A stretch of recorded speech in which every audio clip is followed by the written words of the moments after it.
The Supreme Court strikes down affirmative action in college admissions. Yeah, baby. Good morning, Boston. Okay, my friends, this is an historic watershed, one of the biggest decisions in the history of the Supreme Court. It is going to reverberate and have consequences, good consequences, positive consequences for years to come. And this is exactly why liberals are losing their minds. Democrats, liberals, the media in full meltdown mode. They are ranting, raving, screaming, seething, heads exploding everywhere at the historic 6-3 decision handed down yesterday, and it in particular is a real blow to Harvard. Harvard University really took it on the chin yesterday. So here is exactly now what happened. In a 6-3 majority decision written by Chief Justice John Roberts, with him leading the way, but with Brett Kavanaugh, Clarence Thomas, Amy Coney Barrett, Neil Gorsuch, Samuel Alito, all concurring, with 3 dissenting, Elena Kagan, Sonia Sotomayor, and Ketanji Brown Jackson. So the 3 liberals, really the 3 leftists, dissented. The 6 moderates or conservatives voted in favor of striking down, banning, barring, ending affirmative action, the use of race in order to admit applicants, students, into institutions of higher learning, in particular regarding elite schools, Ivy League schools, and elite public schools. So a group called Students for Fair Admissions took a case all the way to the Supreme Court, and they challenged 2 universities in particular. Harvard University, a private elite Ivy League school, but they get federal funding. And University of North Carolina, a public university, but one with a, very good reputation in terms of a good school, good education program, very prominent in the South. And they both pointed out that the 2 universities have been engaging in racial discrimination. And in particular, what Harvard and UNC have done, and by the way, numerous other elite universities and colleges, and in business, and in corporate America, and in government, and in many other places, but this focused on elite universities, is that they have lowered standards for certain minority groups. Most obviously, blacks and Latinos, at the expense of Asian Americans and whites.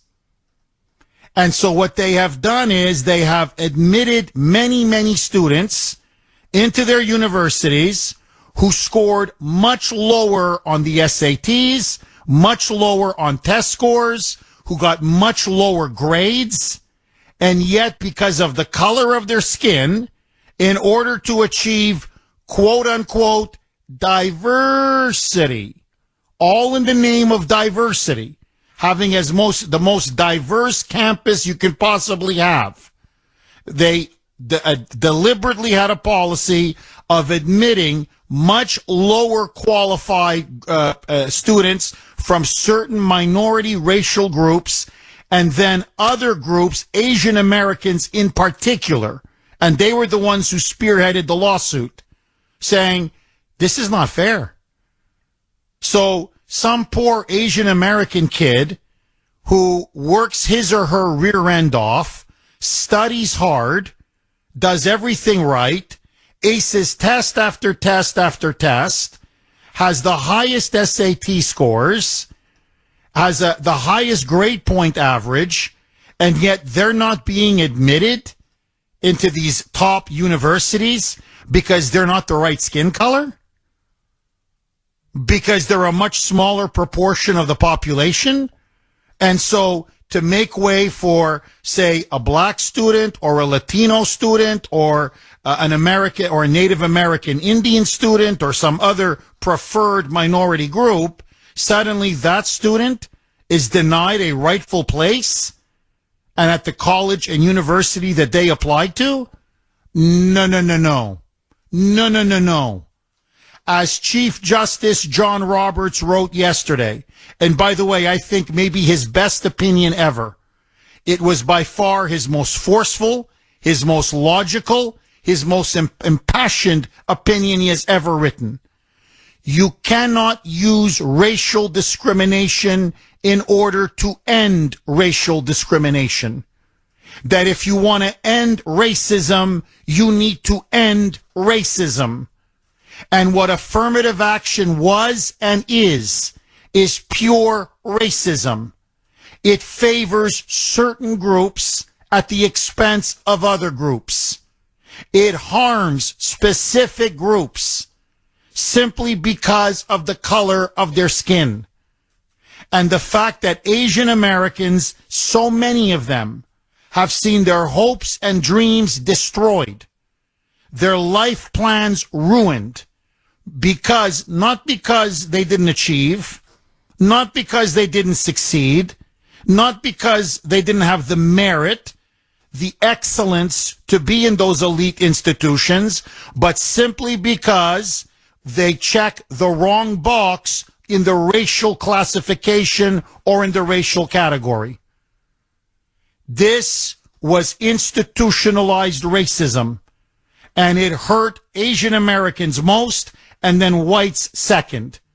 And so yesterday, the Supreme Court said this violates the 14th Amendment, in particular the Equal Protection Clause, that everybody in our country, and this is a bedrock American principle, should be treated as equal citizens, equally, that we are all equal before the law, and that our society should be colorblind. We should not see color. We should see only, as Roberts put it, the individual, not the racial group that one person happens to belong to. Now, on top of that, they also address the fact that discrimination against whites, and that's both white males and white females, has been going on in admissions policies in universities as well, and that this violates Title VI of the Civil Rights Act, which says explicitly that no one shall be discriminated against in public institutions or in institutions that receive federal funding due to their race, ethnicity, national origin, or skin color. And of course, that's exactly what has been going on now for the last 50 years. And beyond university, let's put our cards on the table, as the Germans would say. How many firefighters who happen to be white in particular, who were the most qualified, clearly the most qualified, did not get jobs, did not get promotions because of the color of their skin? Because the goal was not excellence. The goal was not hiring the best person for the job. It was to fill diversity quotas, racial quotas, promote people or hire people who clearly are not as competent or have not had the level of success or didn't score as well on the tests as, say, whites did. And I'm talking about firefighters, police officers, in corporate America, in the boardroom, in middle management. As I told Mike before the show, the only two groups that have been consistently discriminated against in public institutions, in the corporate world, in entertainment, in the bureaucracy, in universities, in academia, in large aspects of American life, are Asian Americans and whites. There's no question about it. It has been a deliberate policy to discriminate against those groups on behalf of other groups. And what the Supreme Court justices said yesterday, finally, is that A, this is immoral, B, it's un-American, and C, it's now coming to an end. And I'm not saying this is going to end all of our problems. Far from it. But this is now a big step forward in the right direction to a country where everyone is equal under the law. And let me just say this. Since when did it become the mission of universities and colleges or corporations, businesses, whatever it may be, fire departments, police departments, hospitals, I don't care, take your pick, where the goal is quote unquote diversity, where the goal is to bean count. So, okay, this many percentage Pacific Islanders, well, this many we must hire. This many percentage blacks, this is how many we need to hire. To me, the standard should be excellence, not diversity. 617-266-6868 is the number. Affirmative action goes down, at least in terms of colleges and universities. It is now over, buried by the Supreme Court yesterday in a watershed 6-3 decision. No question about it. This is one of the Supreme Court's finest hours. And now liberals are vilifying the court. They're trying to delegitimize the court, in particular, and I'm going to get to this later in the show. Or are they going after Clarence Thomas? Oh, it's vicious. I mean, what they're doing to that poor man. Ay, ay, ay. Ay, ay, ay. And his concurrent decision where he slaps down Ketanji Brown Jackson. Absolutely epic. Epic.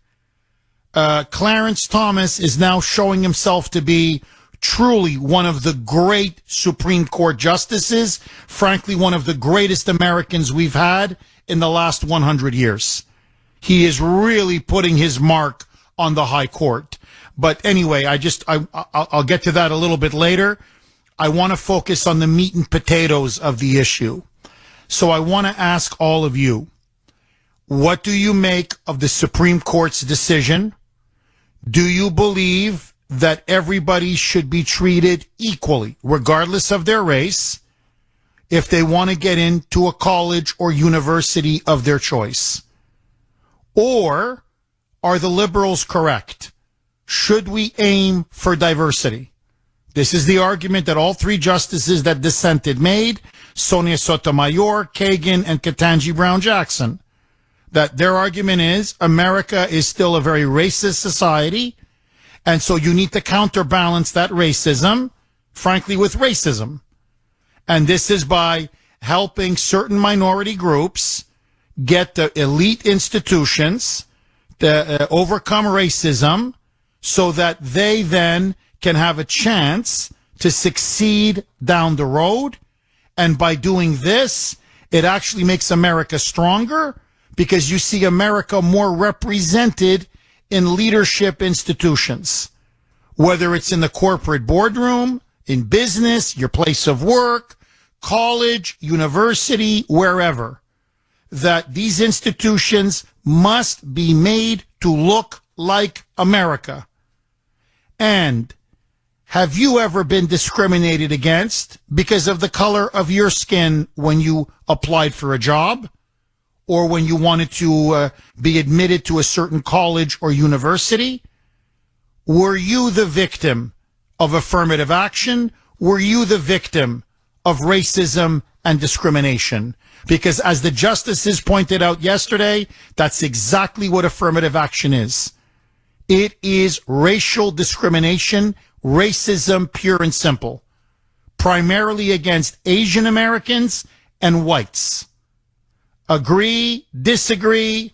617-266-6868 is the number. Okay, this is from, you can text us 70470, 70470. This is from 617. Jeff, you mean to tell me that the same group of whiny liberals that were hyperventilating over, quote, stop Asian hate, unquote, are the same liberals that are whining about the reversal of a decision that discriminated against Asians? How does this work? Liberalism is a mental disorder. And think about it. What is the big thing liberals talk about all the time? Racism. Everything is racist. Well, what's more racist than affirmative action? So here you have liberals losing their minds when the Supreme Court comes out and says, no, to make America less racist, get rid of racism, i.e., get rid of racial preferences and racial quotas and affirmative action. So the court strikes down racism and the liberals are going crazy. Affirmative action is on its last legs. And I say amen. Agree, disagree. Cassandra in Holbrook. Thanks for holding, Cassandra, and welcome. Thank you, Jeff. Good morning. Hi. I was very pleased to hear the court stop this because it was really wrong, the affirmative action, because a lot of people that do really hard work in school didn't get to go to some amazing colleges. So I'm glad they did, and I'm really upset at former President Obama and his wife to make this to be racially motivated, to let the young people know that, you know, the Supreme Court really despises them as black kids. And it's not fair. It is not fair. And I'm glad that I have a young man. He's like, Mom, these people are crazy. How could the president say that? If you know you can't handle an Ivy League school, why do you go apply for it? And so I'm glad that this come to about. And I'm very happy that this decision came about yesterday. It's really important. And the fact that the liberals and President Obama, okay, I don't understand this man. I don't understand his point of view. He doesn't realize he's dividing the country.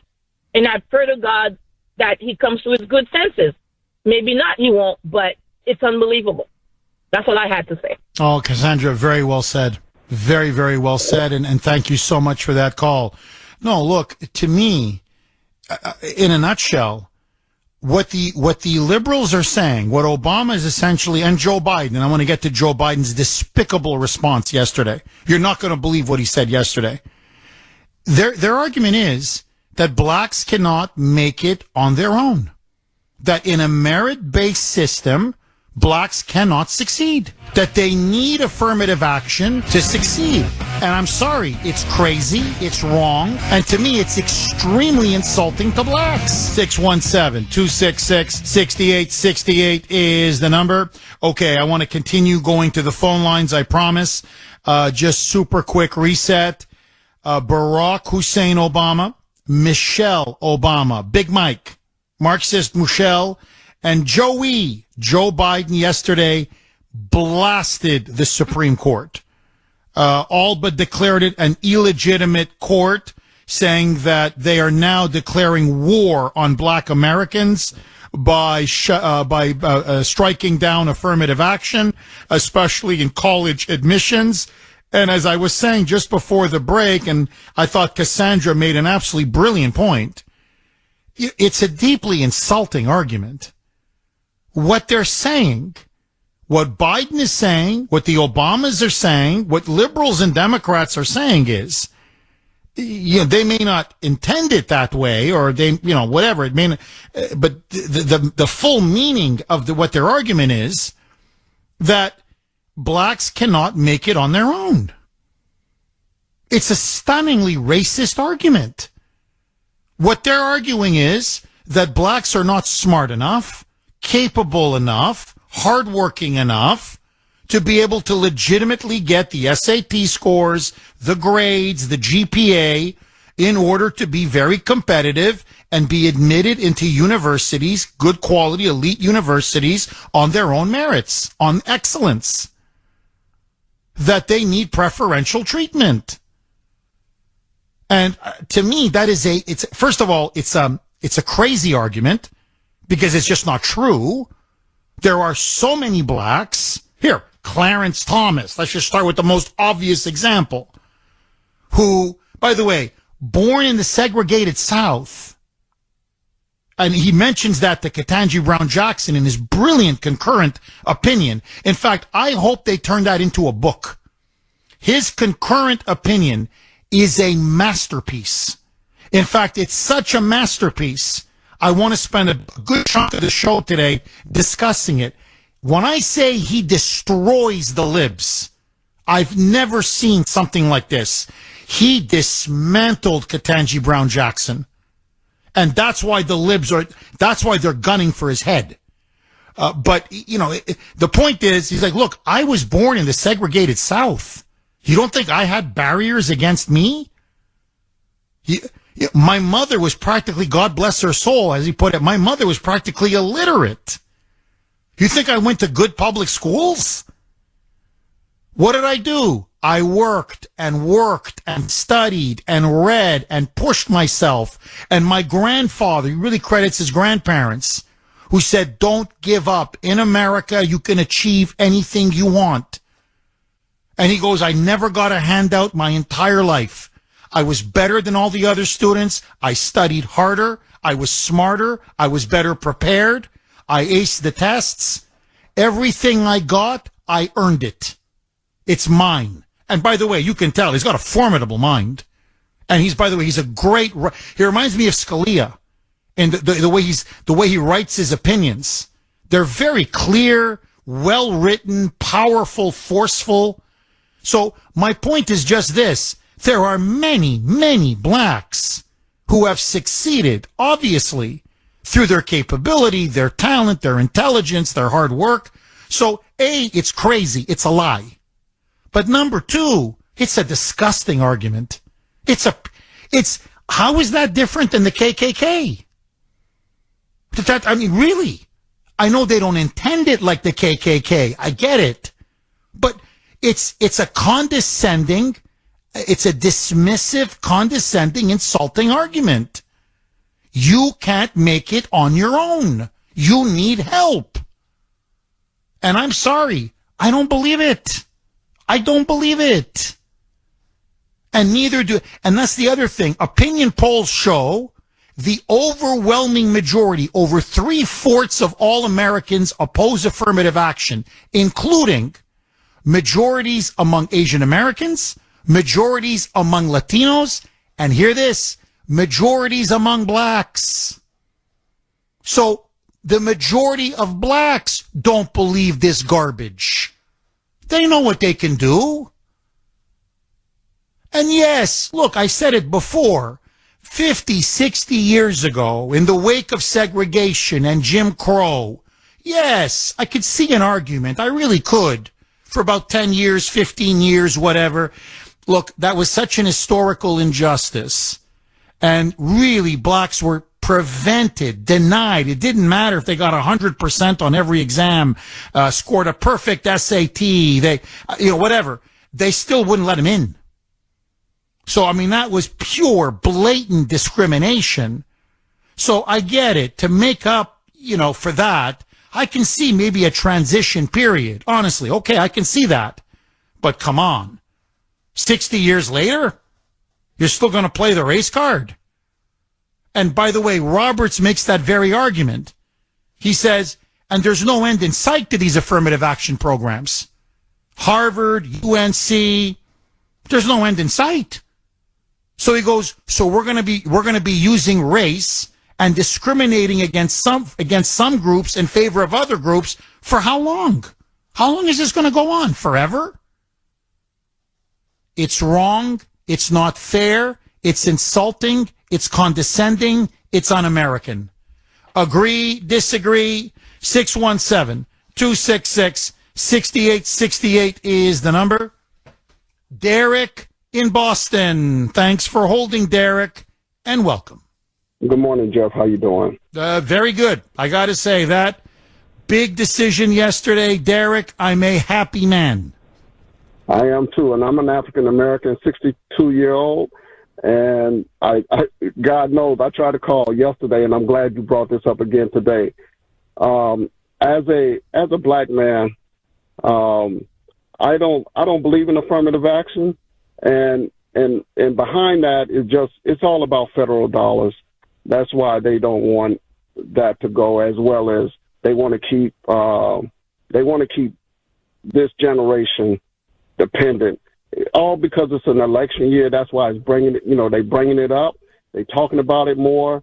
Reparations. It's all about keeping the Democrats in power. It's not about helping the individual person or a culture or people. It's not about that. And then I'm more offended because we had many opportunities. We would, as a group of people doing really well and everything. And then, God forbid, COVID hit and a lot of businesses had to close down. And it was in Democrat states, and a lot of black businesses had to shut their doors and never came back. And I work for a black company here in Boston, and I'm very fortunate. We kept our doors open, kept our employees going, and we're doing really good. We didn't go to the PPP and get loans and everything else. We managed our finances, and we're doing really good, and we're getting stronger. And we're not looking for handouts, and we're raising young people to come up in the trade that I'm in, and be responsible.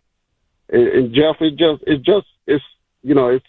asinine to me that Obama had all this when he had 8 years. He could have really done something really good for Black America, and he didn't. He wait till he leave office. Now he wants to be the voice for Black America. He just need to go away. We don't need him. And the worst part, and by the way, you're on fire. Derek, you are on fire. You're nailing every point. And to me, the worst part of it all, I really thought, I said, okay, because I don't share his politics. But I said, look, at least it'll end the issue of race once and for all. Here's a black man, president of the United States, broken the ultimate glass ceiling. This should really, at least on terms of race, we can really start coming together as a country. And instead, he was all for himself. He did nothing for blacks. 8 years, he did nothing. And he walked out with $1 billion. He used the presidency to line his pockets and that of his wife. Derek, he sold blacks down. He sold all of us down the river. Don't get me wrong. But in particular, he sold blacks in the black community right down the river. Right down the river. And I think blacks have now waken up to that fact. 617-266-6868 is the number. Okay, this is a stunning statistic. Absolutely stunning statistic. And this is why the Supreme Court shot down affirmative action. So, and this is according to Harvard.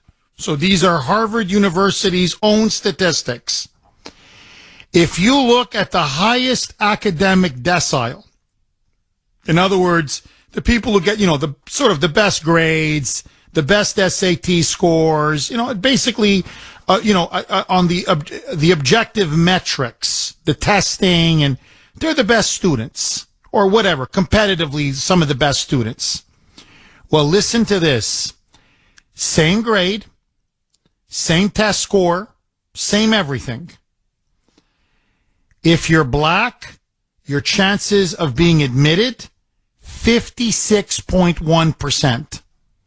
If you're Hispanic, 31.3%. If you're white, 15%. And if you're Asian, 12%. So, yes, whites were being discriminated against, but the group that was really, really being systemically discriminated, you want about systemic racism, institutionalized racism, it was really against Asians. Asian Americans were being systematically discriminated against. Like, the data is undeniable. So when the left talks about systemic racism, America's systemically racist. Education is systemically racist. Everything is systemically racist. Yeah, they're projecting. because they know that the system they're implementing is systemically racist. And it's racist against Asians, whites, yes, but especially Asians. What are they afraid of? Just have a level playing field and let the person with the highest grades, the best test scores, the most capable person who works the hardest, let them be admitted. And however the percentages are, it's okay. It's not the end of the world. And that's another thing. You know, if you're a really good student, but you're just not quite good enough to get into, say, I don't know, Yale or Harvard, okay, there's Columbia, there's Cornell, there's University of Michigan. What I'm saying is there are some phenomenal universities. And you're going to have a fabulous, successful career. Like, we don't need to punish people simply because of the color of their skin. 617-266-6868. Agree, disagree. John in Malden. Thanks for holding, John, and welcome. Hey, morning, Jeff. Happy 4th. Happy Independence Day to everybody. Happy Independence Day. All the best to you and your family, John. Yeah. I was going to say, you know what? I'm glad for the ruling. And you know what? For the blacks who are out there, they can succeed. All they have to do is follow other blacks who succeeded. You just got to work hard. And it also depends, you'll at the home front, how you're grown up, too. And not hang around gangs and all that stuff. You got to apply yourself and to do what you got to do. I'll bring up another name, Herman Cain. Look what he did. He ran a pizza organization, and he did very well. I was rooting for him to become president instead of Obama. He would have been a more better of a president than Obama. And the thing is, basically, comes down to is everybody's sucking into the Democratic the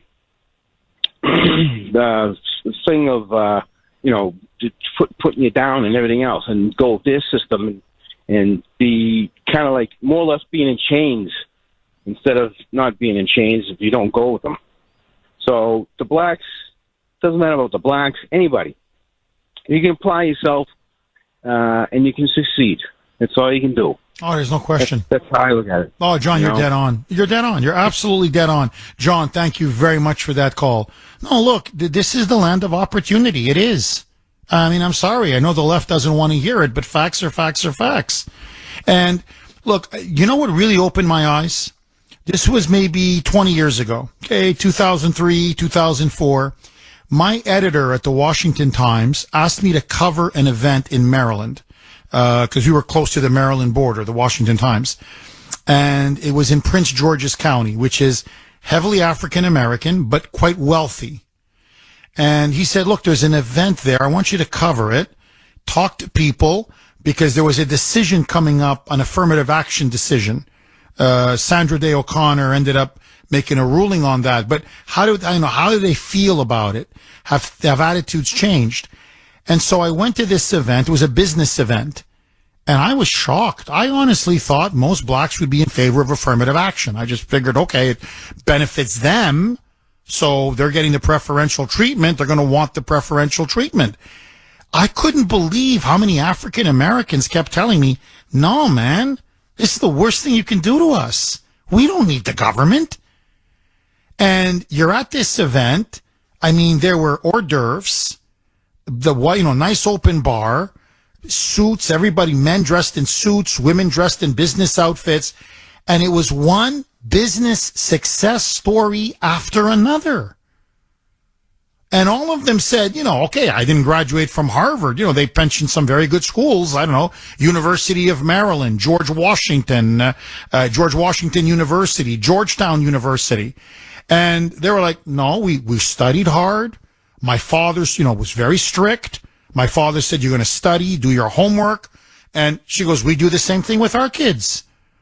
We have a solid, good home life, and we tell our kids, study, study, study, keep your nose clean. And our kids are going to private schools, and they're getting great grades, and they're on the ladder to success. And the confidence that they had, this was 20 years ago. And it was one success story after another. So I'm looking at the room, and they're all like, nah, we don't need affirmative action. Nah, in many ways, it's holding us back. No, we don't have it. Get rid of it. It's insult. They were the ones who were saying it. It's insulting. Why do we need a hand up? We don't need a hand up. Like what? We're too stupid to make it on our own? Is that what they're telling us? And so when I saw that much entrepreneurial talent in that room, I'm like, there's no limit. Get the Democratic Party out of the way. Really, get them off that plantation, that economic plantation, and the sky's the limit. So what you're seeing now, and this is why the left is melting down, this is why Obama and Biden are viciously attacking the court, is that their fear is, if we can't keep scaring them with racism, racism, racism, you need us, you need us, you need us. If they can't scare them with that, then they're going to lose their hold on the black vote. And once they lose their hold on the black vote, bye-bye, it's over. It's over. What blacks are starting to realize is that they have been used by the Democratic Party. They've been exploited by the Democratic Party. And they've been very loyal to the Democratic Party, to a fault. And what do they have to show for it? What have the Democrats done for them? Nothing. Under Trump, everybody did better. Don't get me wrong, but we're just talking race now. Blacks never did better than they did under Trump. Higher wages, lower unemployment, more businesses, black businesses were formed under Trump than at any previous administration in, 60, 70 years. So just get out of the way and let black people achieve. Believe me, they're people like everybody else.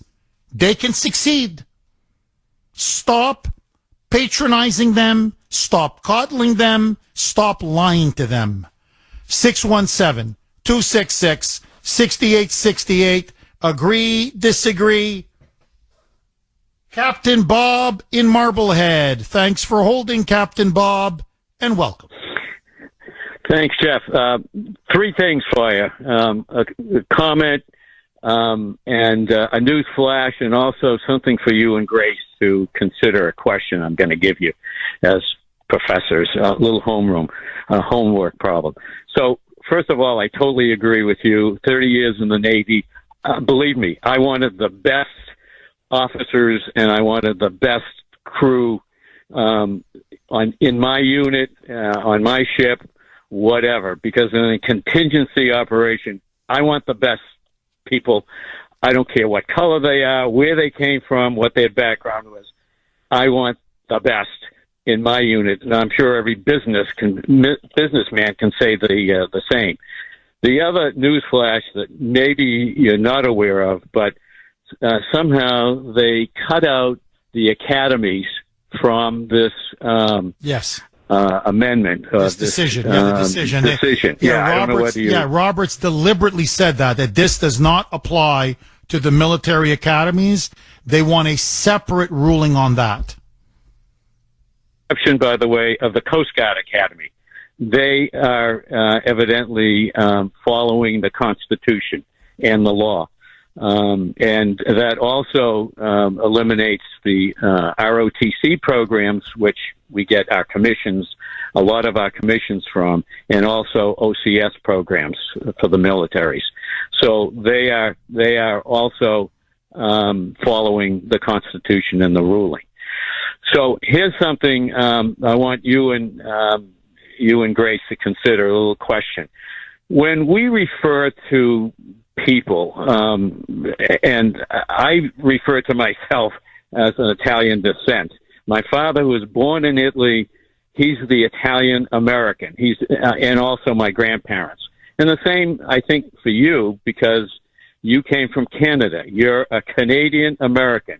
You were born in Canada and you became an American. Yes. I consider myself an American of Italian descent. Yes. So when we talk about people, or we describe, say, black people as African American. That may or may not be true. They could come from Africa, but most of the blacks, I think, are Americans. They were born here. They were descendants of people who came from Africa. That's right. And I'll give you an example. I have a gentleman who's Dominican. His mother delivered him in America as an American citizen. He always considered himself an American of Dominican descent. And and by the way, his mother was so happy that this kiddo was born in the United States on the 4th of July. She named him Washington in honor of the father of our country. So it's very easy to remember his birthday that's coming up in a couple of days. But consider getting the English description proper.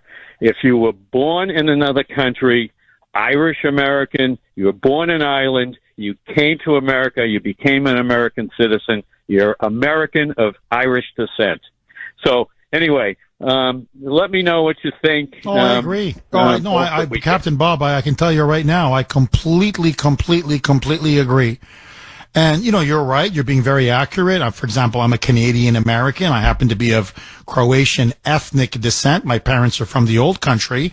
But really, I identify, really, honestly, I feel 100% American. Even when I go to Canada, I feel very American.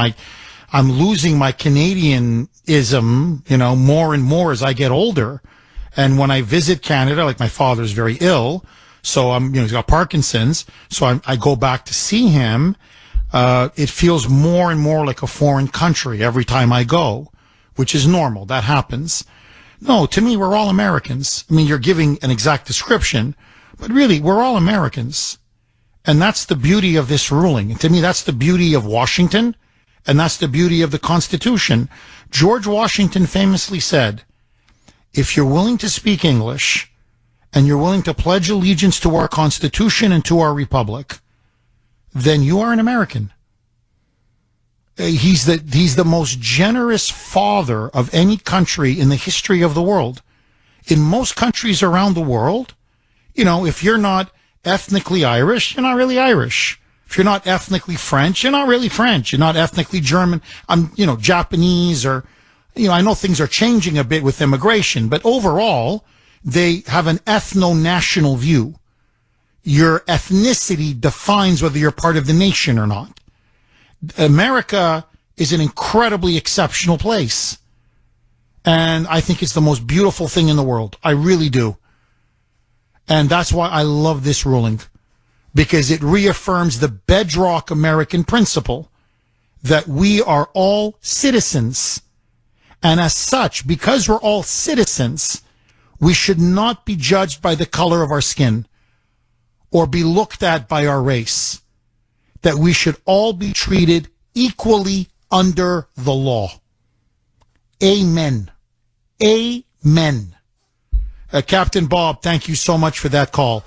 Look, I just want to broaden this discussion a little bit out, okay? And I want to get all of your take. 617-266-6868 is the number. The goal of the left and the Democrats and Biden and Obama, they've openly said it, and of the 3 dissenting Supreme Court justices.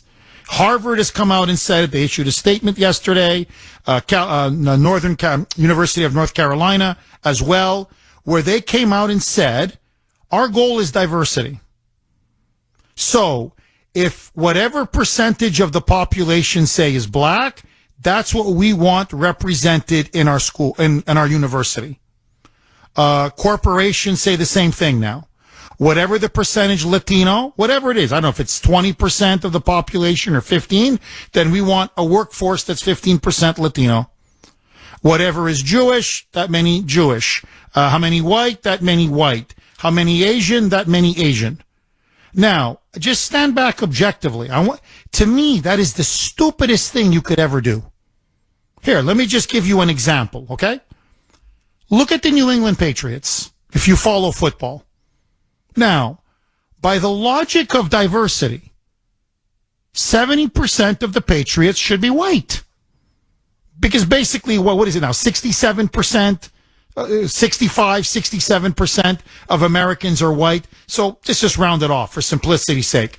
So you want a football team that is automatically 70% white. Blacks should only be then 13%, because that's their proportion of the population.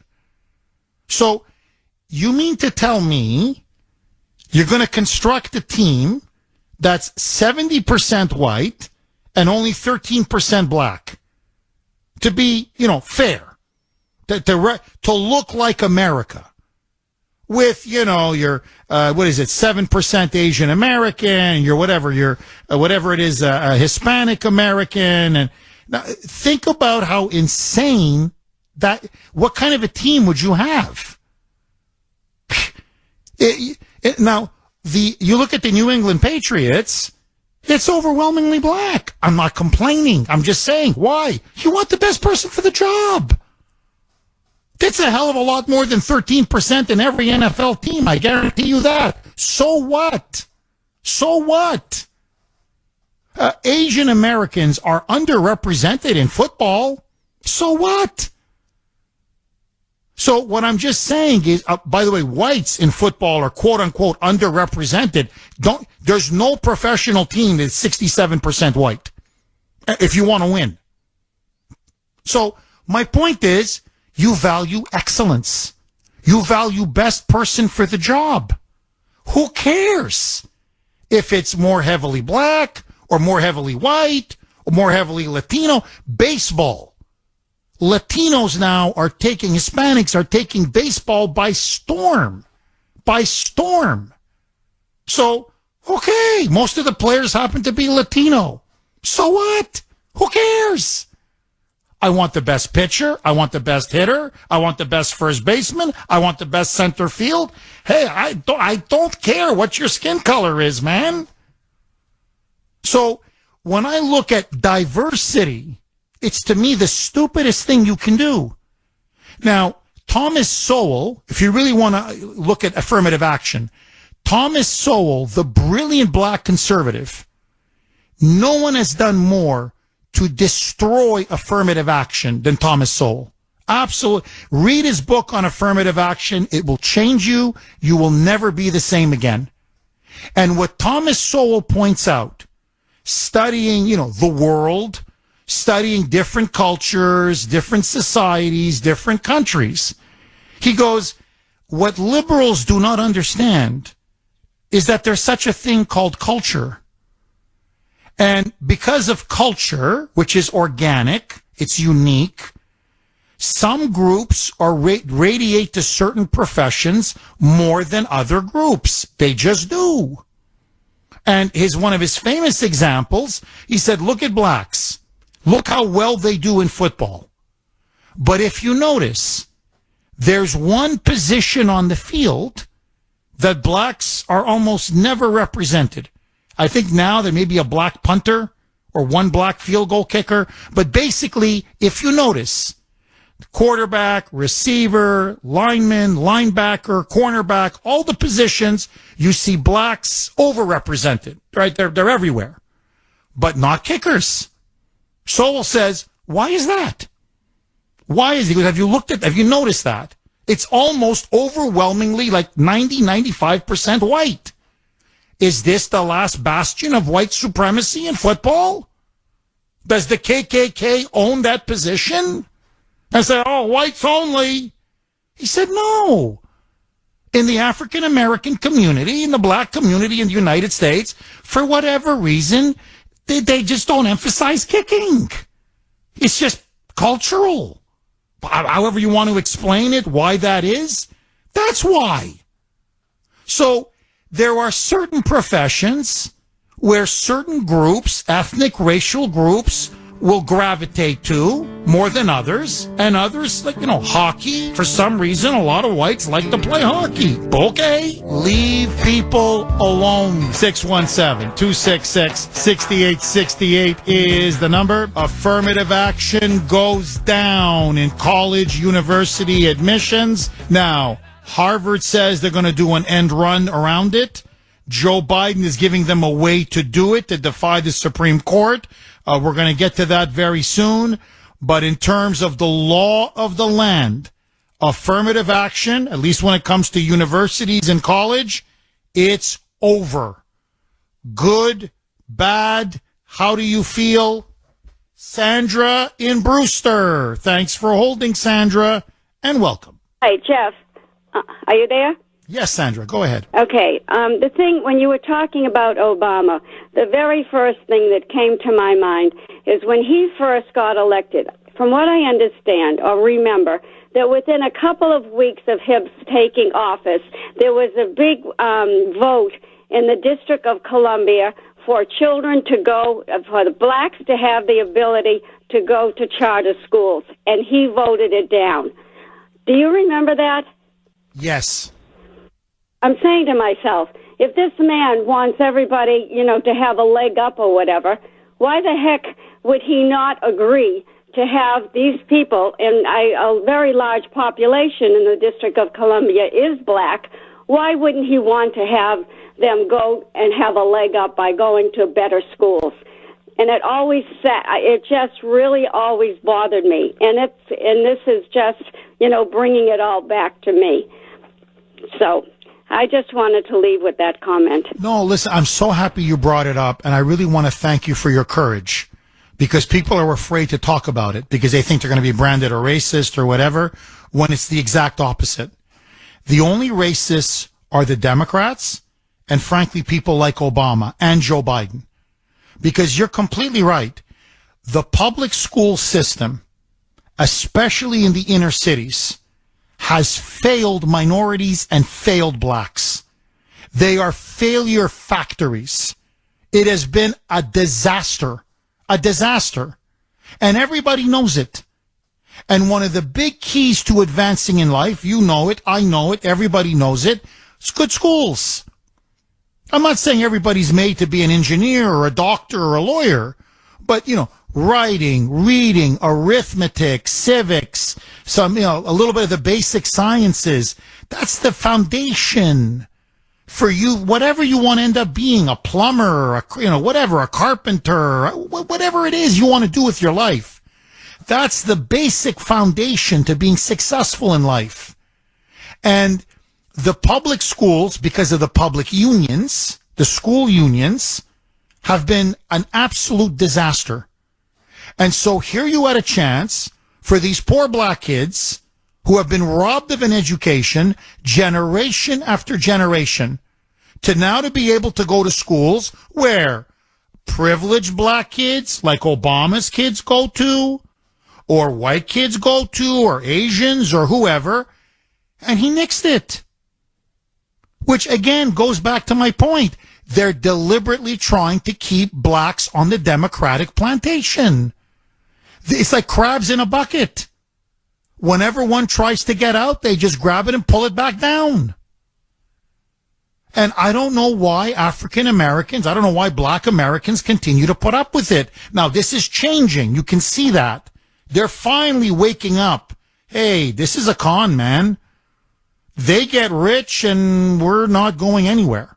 Our situation doesn't get better. If anything, it gets worse. So they use our votes to get themselves in power. They enrich themselves, and we end up getting nothing. And the reason why the left today is in full meltdown mode, why they're going crazy, bananas, apoplectic, yelling, screaming, shouting, they're losing, I'll play the montage, they're losing their minds, is because the justices, led by Clarence Thomas on this issue, said affirmative action is racist.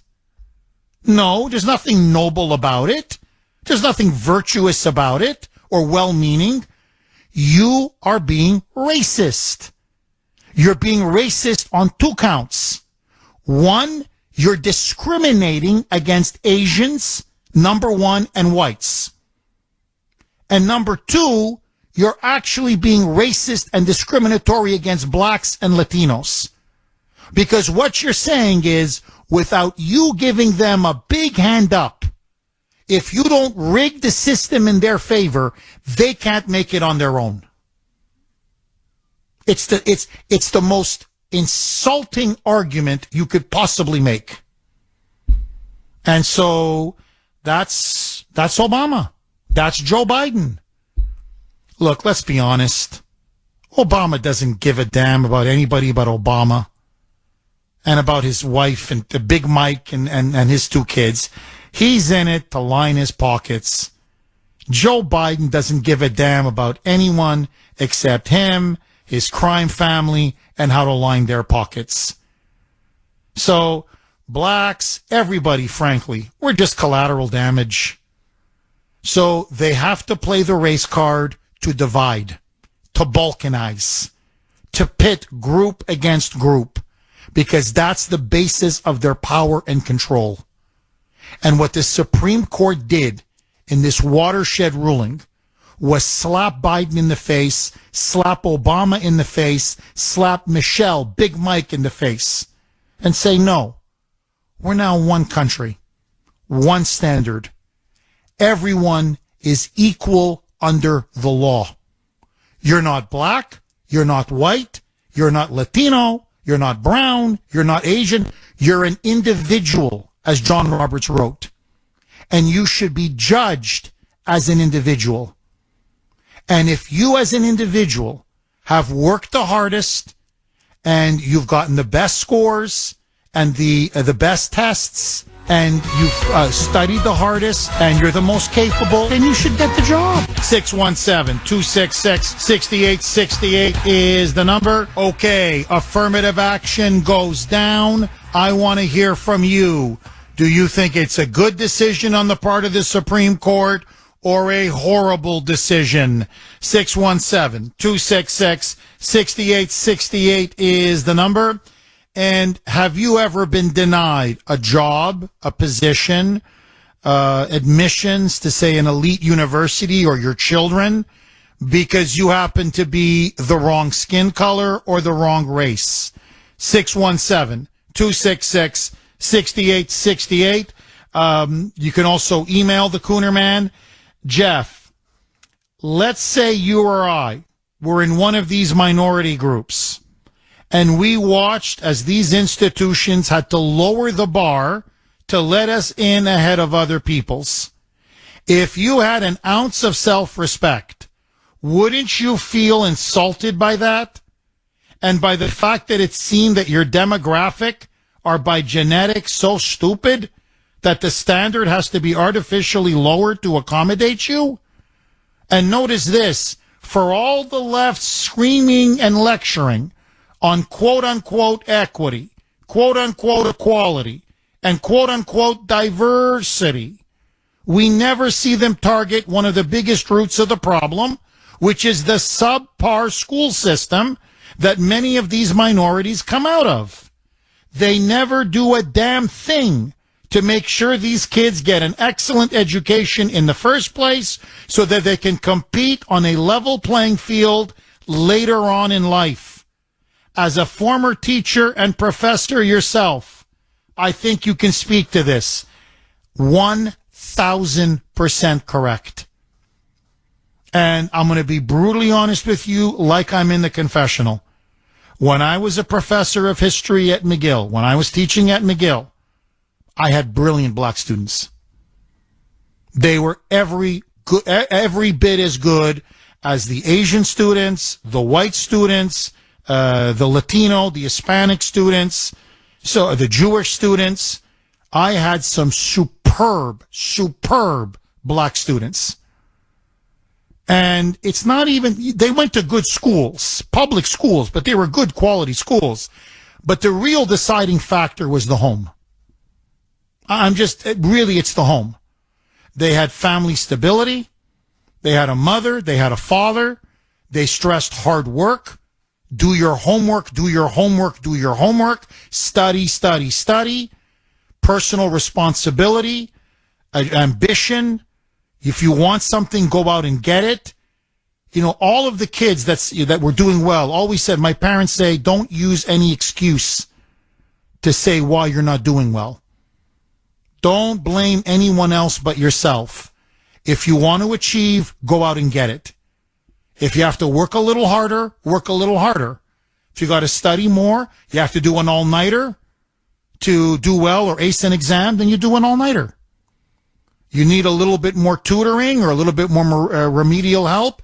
Well, you go to university. They have extra tutors there. There's many ways. Many ways. And what I used to always tell the students, this is, you want the key to success in life? I know this is going to sound so simple, so anticlimactic, almost absurd. You're going to say, Jeff, are you serious? It's what my professors taught me, and it's what I taught my students. Ask questions. I remember one of my best professors told us a story how when he was in a physics class, they had a brilliant physicist teaching. The problem was he was so brilliant, nobody understood what he was saying. And so he went on about the theory of relativity, and he was like, nobody in the class understood. We're all looking at each other like, what is this guy saying? And the one person who had the guts to put up his hand and say, and you know, said, sorry, sir, I didn't understand what you just said. I mean, all of it. I don't understand a word. Can you go back to the beginning and start over again, please? He goes, and that's the guy, believe it or not, who of all our classmates has made the most money. And he says the key is I never stop asking questions, no matter how stupid other people may think it is. Because this way I keep learning and learning and understanding and understanding. Always, I used to tell my students at the end of a lecture, any questions? I don't care how simple it may be, how stupid it may be. If you don't understand something, ask questions. Ask and keep asking. I have office hours. Come and see me during the office hours. Ask questions. So, if you're open-minded, if you're curious, if you're hardworking, if you're humble, to know, well, I don't know this, so I should study and bone up on it. That's the secret to success in life. Know what you know what you don't know, and then learn what you don't know. I mean, I'm not saying you'll get every job interview. I'm not saying you'll succeed at everything, but over the course of a lifetime, believe me, you will go up and up and up, and you will achieve. And in America, you will definitely achieve. 617-266-6868 is the number. Paul in Weymouth. Thanks for holding, Paul, and welcome. Hey, Jeff. Pleasure to be on with you today. Hi, Paul. You know what? I have to disagree with you here on this particular subject. I'm for affirmative action, but give me a second to explain. I think the problem here with the United States is everything's about race. You know what I mean? I don't think it's about race necessarily. I think it's about money. You got rich people and you got poor people. And the poor people in the poor communities do not have the same access to good education that the rich people do. I work in a very rich town. Okay, I work there. I don't live there, I work there, you know, and I can see it. The kids, the parents don't send their kids to the public school system. The parents send their kids to the private school system because it's a better education ultimately. And I'm not knocking the public school system. The teachers are great. They work hard. They do the best that they can with what they're given. But in the poor communities, Jeff, they don't have access to those good to those luxuries. And unfortunately, in the poor communities, it's often minority groups. You know, the black people, Latino people, they're just as intelligent as white, Asian, or any other race out there. But they're living in communities that are not wealthy, and they don't have the same luxuries. So for that And that alone, I say, these people living in poor communities need help. They need a leg up. In the community that I work in, again, they bus kids from poor communities to this community to go to school here, because it's a better schooling system than what they're going to get, say, in the inner city, which most of these kids come from. And they get up early in the morning. To get here by 7, they got to be up by 4:35 from where they're coming from to beat traffic and to come down here. You know what I'm saying?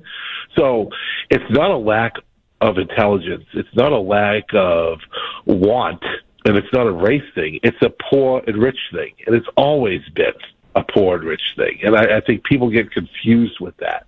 It's easy to say, oh, well, black people are not up to the same standards and blah, blah, but it's not. It's look where they're living. They don't have the same opportunities. You know what I'm saying? No, there's no question. Yes, no, on that you're right. But the solution is not affirmative action. I think the justices really handled that well. The solution to racism is not more racism. The solution to dealing with the problems of whatever injustices or inequalities exist is not to discriminate against certain people who did nothing wrong, who happen to do better on tests, work hard, do their homework, get great scores. The solution to me is simple. It's school choice. You want to improve the quality of schools, give those parents vouchers so they can send their children to private schools, parochial schools. Frankly, Catholic schools are very good. You don't want to do Catholic, there's others. Charter schools. But again, the public sector unions keep blocking them. The Democrats keep blocking them. So there are a million ways to solve these issues. But to me, what you don't do, just think about what we're saying. Poor, innocent Asian kids and white kids got the best tests, and they're being denied jobs or admissions because of the color of their skin. 617-266-6868 is the number. Okay, the reason why, there's many reasons, but the reason why the Supreme Court decision yesterday is such an historic watershed is that now it is the first real blow delivered against woke ideology, the diversity, equity, and inclusion, the whole woke DEI infrastructure that the left now has been trying to build for 30 years. And this one, it takes a hammer blow to show you how fanatical, say, Harvard is, which was one of the key they were involved in, obviously, in yesterday's decision. This is from the Harvard magazine just 6 months ago. Okay, this is the magazine at Harvard. And the title is Abolish the White Race. This is just 6 months ago. And so, as one of the authors put it, this is what they said. This is, and this is the editors. This comes from the editors of the Harvard magazine.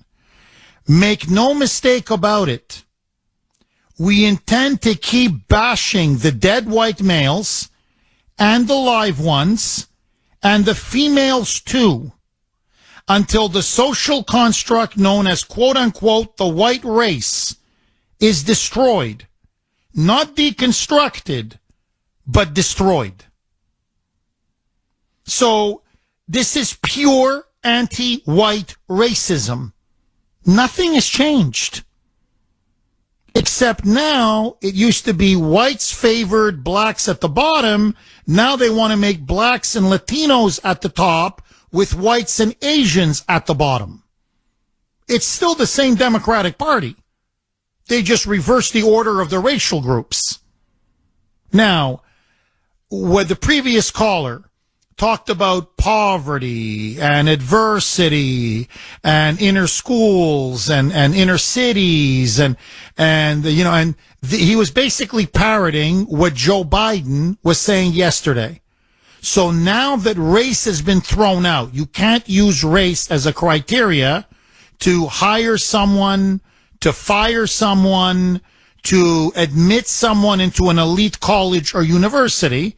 Now they're trying to go do an end run. They want to defy the Supreme Court. So listen now to Joe Biden, because now on the fly, they're trying to create a new criteria. Now, they say we have to keep diversity as the goal, not excellence, but diversity. Now, I just want to ask you this. When you're under the knife, because this is not a theoretical discussion, who you admit into medical schools, those are your future doctors. Those are your future nurses.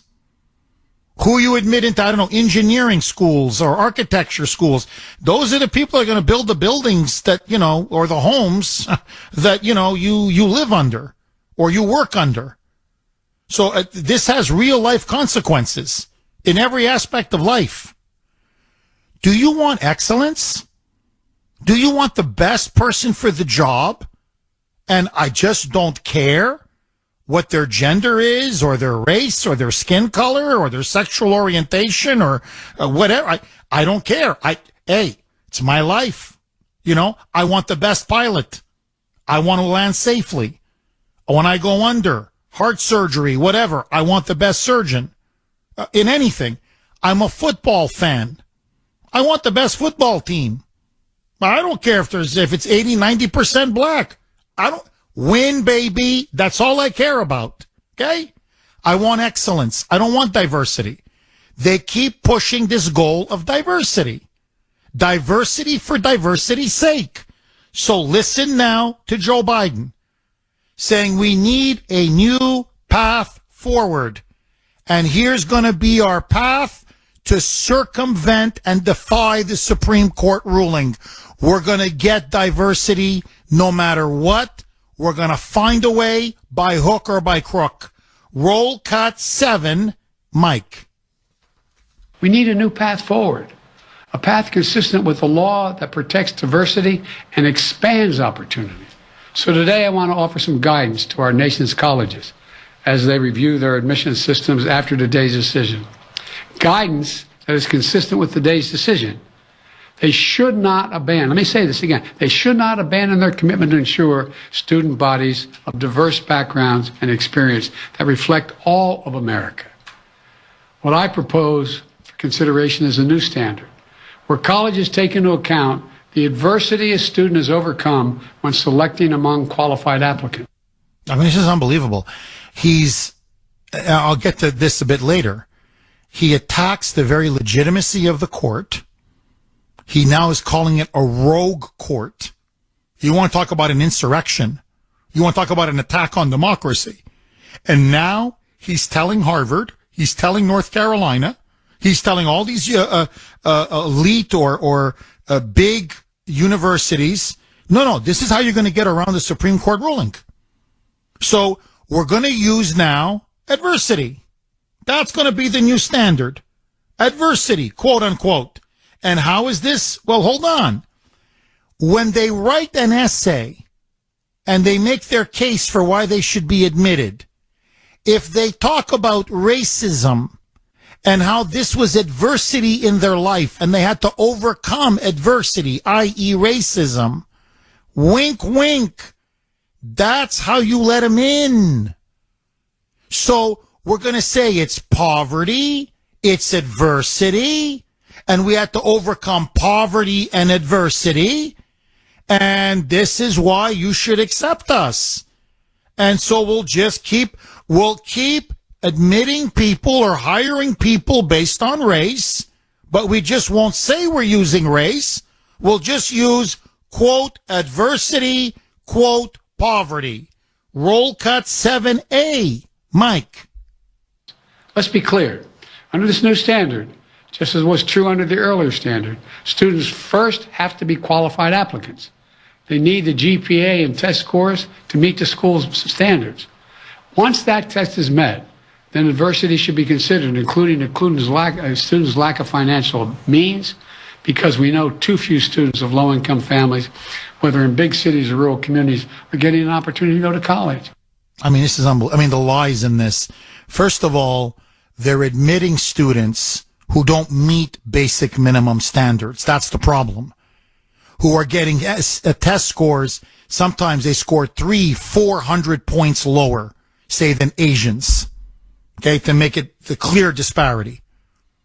who have significantly lower GPAs. Asians will have a 4.0 perfect GPA. Many of the people being admitted have a 3.6, 3.5, 3.7 GPA. So this idea, well, they meet all the academic standards. If they met all the academic standards, there wouldn't be an issue. So they're lowering the bar and lowering the bar and lowering the bar for certain racial groups, all in the name of having a diverse campus that represents America. We got to hit quotas. So he's just playing games. But again, notice, so you just say they're overcoming poverty and they're overcoming adversity, wink, wink, but we keep treating people based on race. It's racial preferences. We keep discriminating on the basis of race. Listen now to Biden. Roll cut 7B, Mike.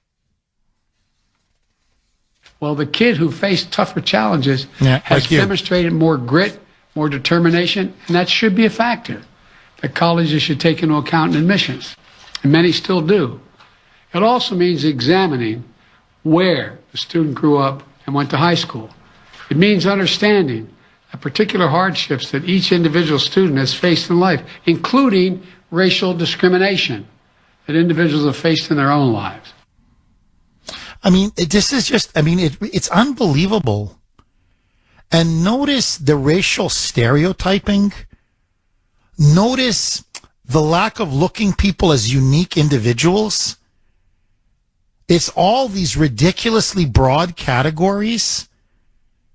You know, I'll just give you, again, let me be honest with you, like I'm in the confessional. I'm not complaining. I'm not. I love my mother. Well, my mother's passed away, my late mother and my father. But, you know, the fact they came with nothing. I mean, literally, with a suitcase and $10. They came with nothing. My mother did not speak very good English. She had to speak to me in her native tongue, Croatian, when I was growing up. When I went to school, I always felt profoundly disadvantaged. No one ever read to me The Wizard of Oz. Whatever, you know. So they would know, other students would know things. I'm like, I don't know that. I mean, I could tell you all about communism. You know, I could tell you all about what's going on in Eastern. I could tell you about the Iron Curtain. You know, I could tell you that. But, you know, so I always felt very disadvantaged. There, Grace, my wonderful wife, her mother barely spoke any English. So she said, same thing. All the kids were being read bedtime stories, or they were told to read certain things. They had books or whatever. And no, not in our home. So we had to go out and do extra. We had to learn what was easier for others. We had to catch up. And we did it. It wasn't easy, but we did it. Now, because I don't come from an inner city school, somehow our challenges weren't as big as others? Like, it just, when you start talking like this and you start applying these ridiculous categories, because it's all about racial gerrymandering. That's what this is. It's all about, I want this many blacks, this many Latinos, this many whites, this many Asians, make it happen. It's the most unfair thing you can do. You know what? You don't think Asians have hardships? You don't think they don't have obstacles? You think white people don't have obstacles? Like, I mean, what planet are you living on, man? So this is what, to me, the best way to solve all of this. The best grades, the best GPA, the best test scores. You're in. You're in. But Jeff, what about diversity, Jeff? I want excellence. I want to be in a classroom with the best, smartest, ambitious, the hardest working students. That's my diversity. The best diversity. A diversity of competition and excellence. That's what I want. Tell me, when they're on the basketball court, and I know I got to do this, I promise, just give me 10 more seconds. When they're on the basketball court and Michael Jordan is playing against LeBron James, okay, let's say at their peak, and he's playing with Kobe Bryant, and are they going to say, hey, guys, there's no Asians on this court? Huh? We're being denied the experience of diversity. Hey, there's no Jews on the court. Hell, I don't think there's even one Jew in the entire NBA. Oh, we're being denied such diversity. You think they care? No. I want to play against the best player. I want to push myself to the best that I can be against my fellow peers. Well, it's the same thing in med school, engineering school, business school. Like, I don't care. Take your profession. So why are we destroying all of this? Because I'll tell you this, China's not doing it. India's not doing it. The Asians aren't doing it. The Europeans aren't doing it. And that's why our students and our institutions are lagging behind. Diversity equals mediocrity. And diversity means racism on behalf of some groups against others. 8 o'clock, Kuhner's call log, caller of the week. It's time for Kuhner's Call Log, sponsored by MyPillow.com, where we showcase our favorite caller from the week. I can hear you. Can you hear me? Thanks for holding, Tommy. For the previous NPR caller who just called in, trying to make the case Donald Trump committed crimes by killing an Iranian leader, wrong. That was an Iranian general, as you correctly pointed out, Baghdadi, who was responsible for the murder of hundreds of American soldiers, as well as maiming thousands of American soldiers. Now, here's the other point. As far as Obama killing an American citizen, yes, he did. His name was Anwar al-Awlaki. He was also involved with Al-Qaeda and murdering innocent people throughout Europe, Israel, and all over the world in the name of radical Islam or Islamic terrorism. So for him to come onto your station and make that kind of charge, if I were in his presence, I would cold cock him for that statement. You don't get to run your mouth like that on talk radio when you have your facts misconstrued because you are a partisan ass kisser. No, that doesn't work with me. You need to get your facts straight, you goddamn NPR ass-kissing fool. And next week, it could be you on Kuhner's Call Log. Sponsored by MyPillow.com. Please, don't be a stranger. Call again. That was a great call. I mean, that was a phenomenal call. A lot of passion. Absolutely dead on. And no, I hear you, Tommy. I hear you. These libs can really get under your skin. Believe me. Believe me. Okay, my friends. You've heard me say it before, but it's true. I've been sleeping better ever since I got My Pillow 2.0. The original was great. Don't get me wrong. This is a level above. The My Pillow 2.0 is the best, most comfortable, luxurious pillow you will ever sleep on. Call 1-800-972-2316. Right now, they've got an incredible deal. You buy one My Pillow 2.0, you get the other one absolutely free. Call 1-800-972-2316 or go to MyPillow.com, MyPillow.com, and don't forget to use the code WRKO. Okay, super quick. Listen now to Joe Biden saying, America is still a very racist country. Discrimination is everywhere. Essentially now, ignore the Supreme Court, and we're going to find a way to make sure that racial preferences stay and that we achieve the almighty goal of diversity. Diversity, diversity, diversity. Roll cut 7C, Mike.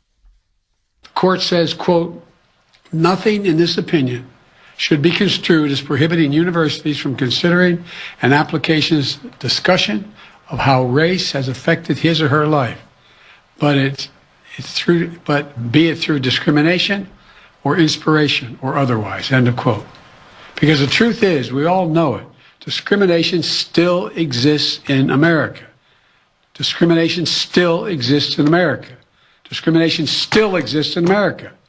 Today's decision does not change that. You know, now notice, a tape. That's another thing about liberals that really gets under my skin. They're like a tape. They think if you call a horse a cow, that eventually it's a cow. Well, no, it's still a horse. You can call it 1,000 times a cow. It's still a horse. So, no. The discrimination that you're talking about is long gone. They keep acting like it's 1954 Mississippi or Alabama 1958. Yes, there is now institutional discrimination, but as the Supreme Court rightly pointed out, it's against whites and it's especially against Asians. And the people doing now the racism and the discriminating is you, Joey. You. And Harvard and other universities and the Democrats and liberals all across the country. Now, listen to him saying he's now going to order his Department of Education and his Department of Justice. This is incredible. To basically now help universities wiggle and get around the Supreme Court's decision. Roll cut 7D, Mike. We need a higher education system that works for everyone, from Appalachia to Atlanta and to far beyond. Yeah.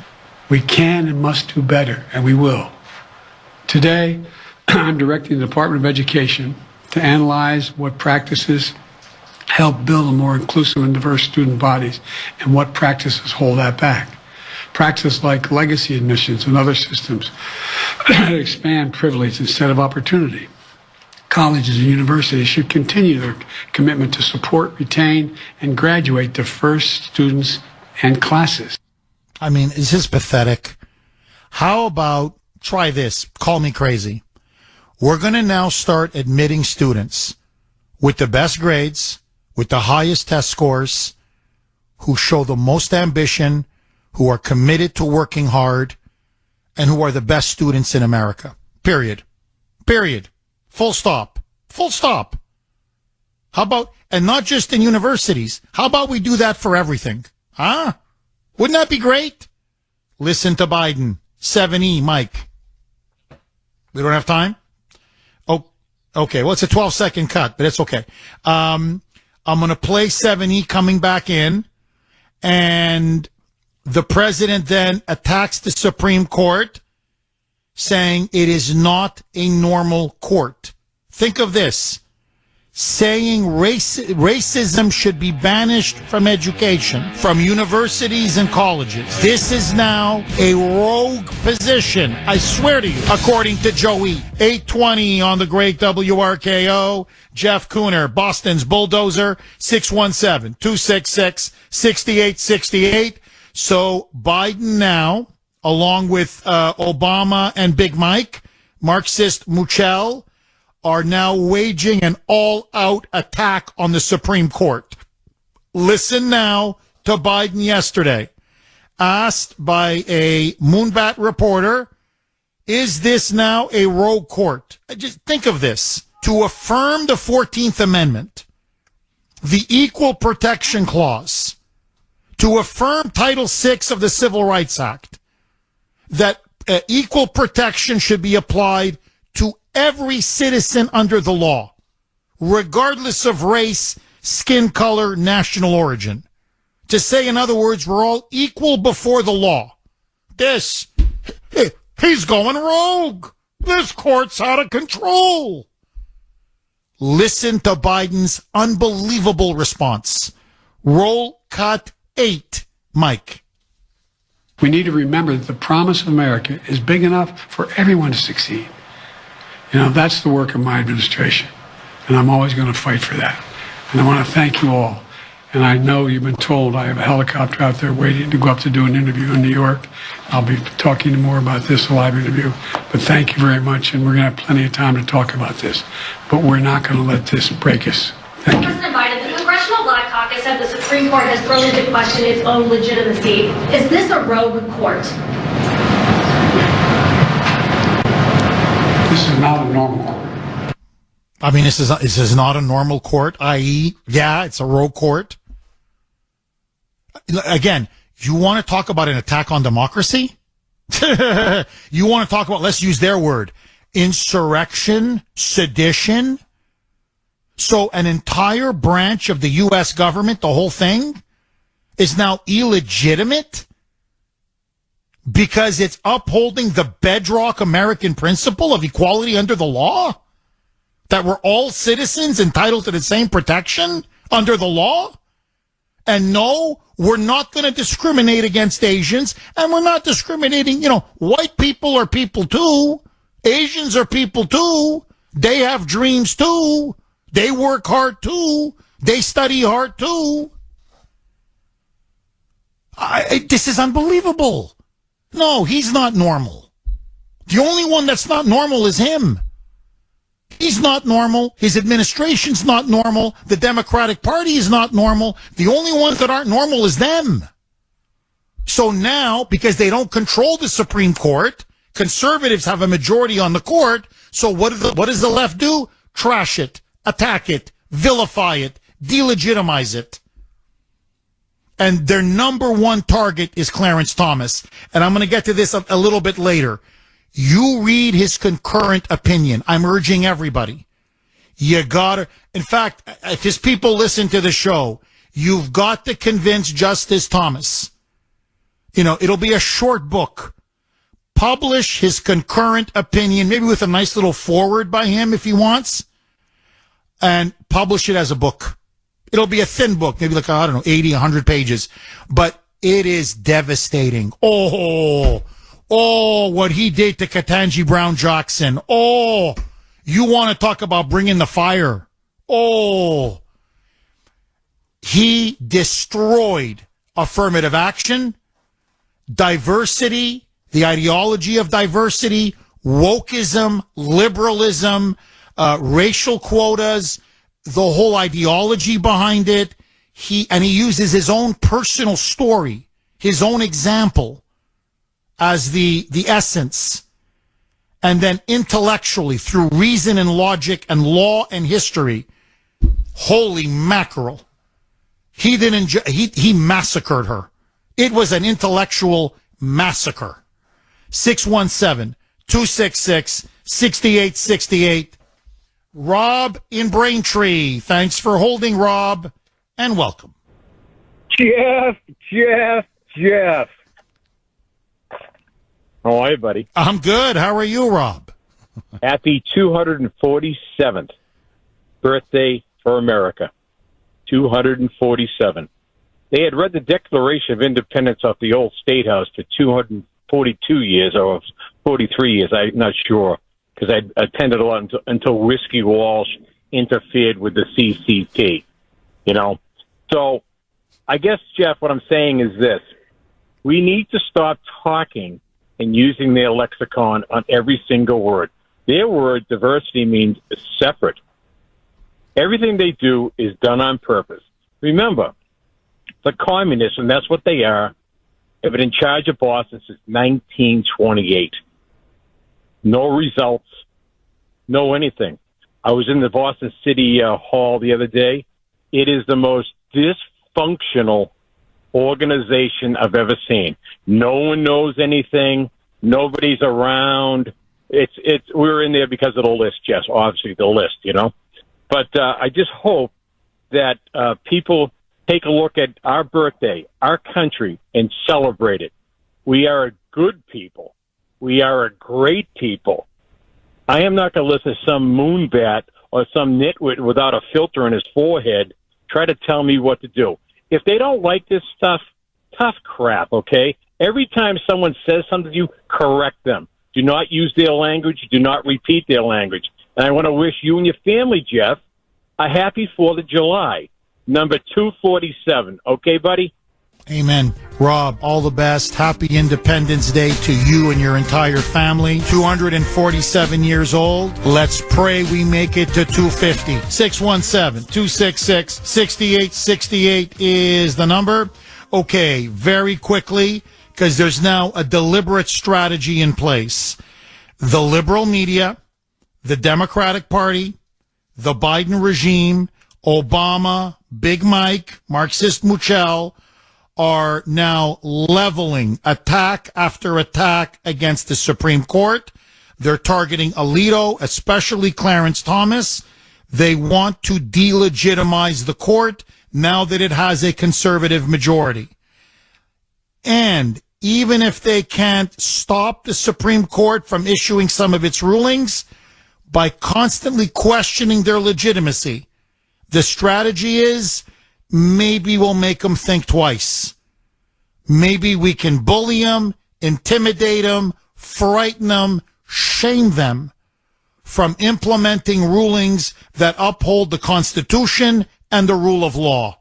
Listen now to Biden. This is an incredible interview he gave yesterday after he gives his speech saying the Supreme Court is rogue. It's not a normal court, challenging its very legitimacy. He's then asked by one of the premier haters at MS Left BC, Nicole Wallace, is the court illegitimate? Listen now to Biden's response. Roll cut 12A, Mike. And I think maybe it's just the optimist in me. I think that some of the court are beginning to realize their legitimacy is being questioned in ways that hadn't been questioned in the past. And I think there's a concern on some, maybe even the Chief Justice, that maybe we better. Well, in the independent legislature's decision, it looks like maybe Roberts had that in mind. I don't know. I don't either. But you could. I mean, this is unbelievable.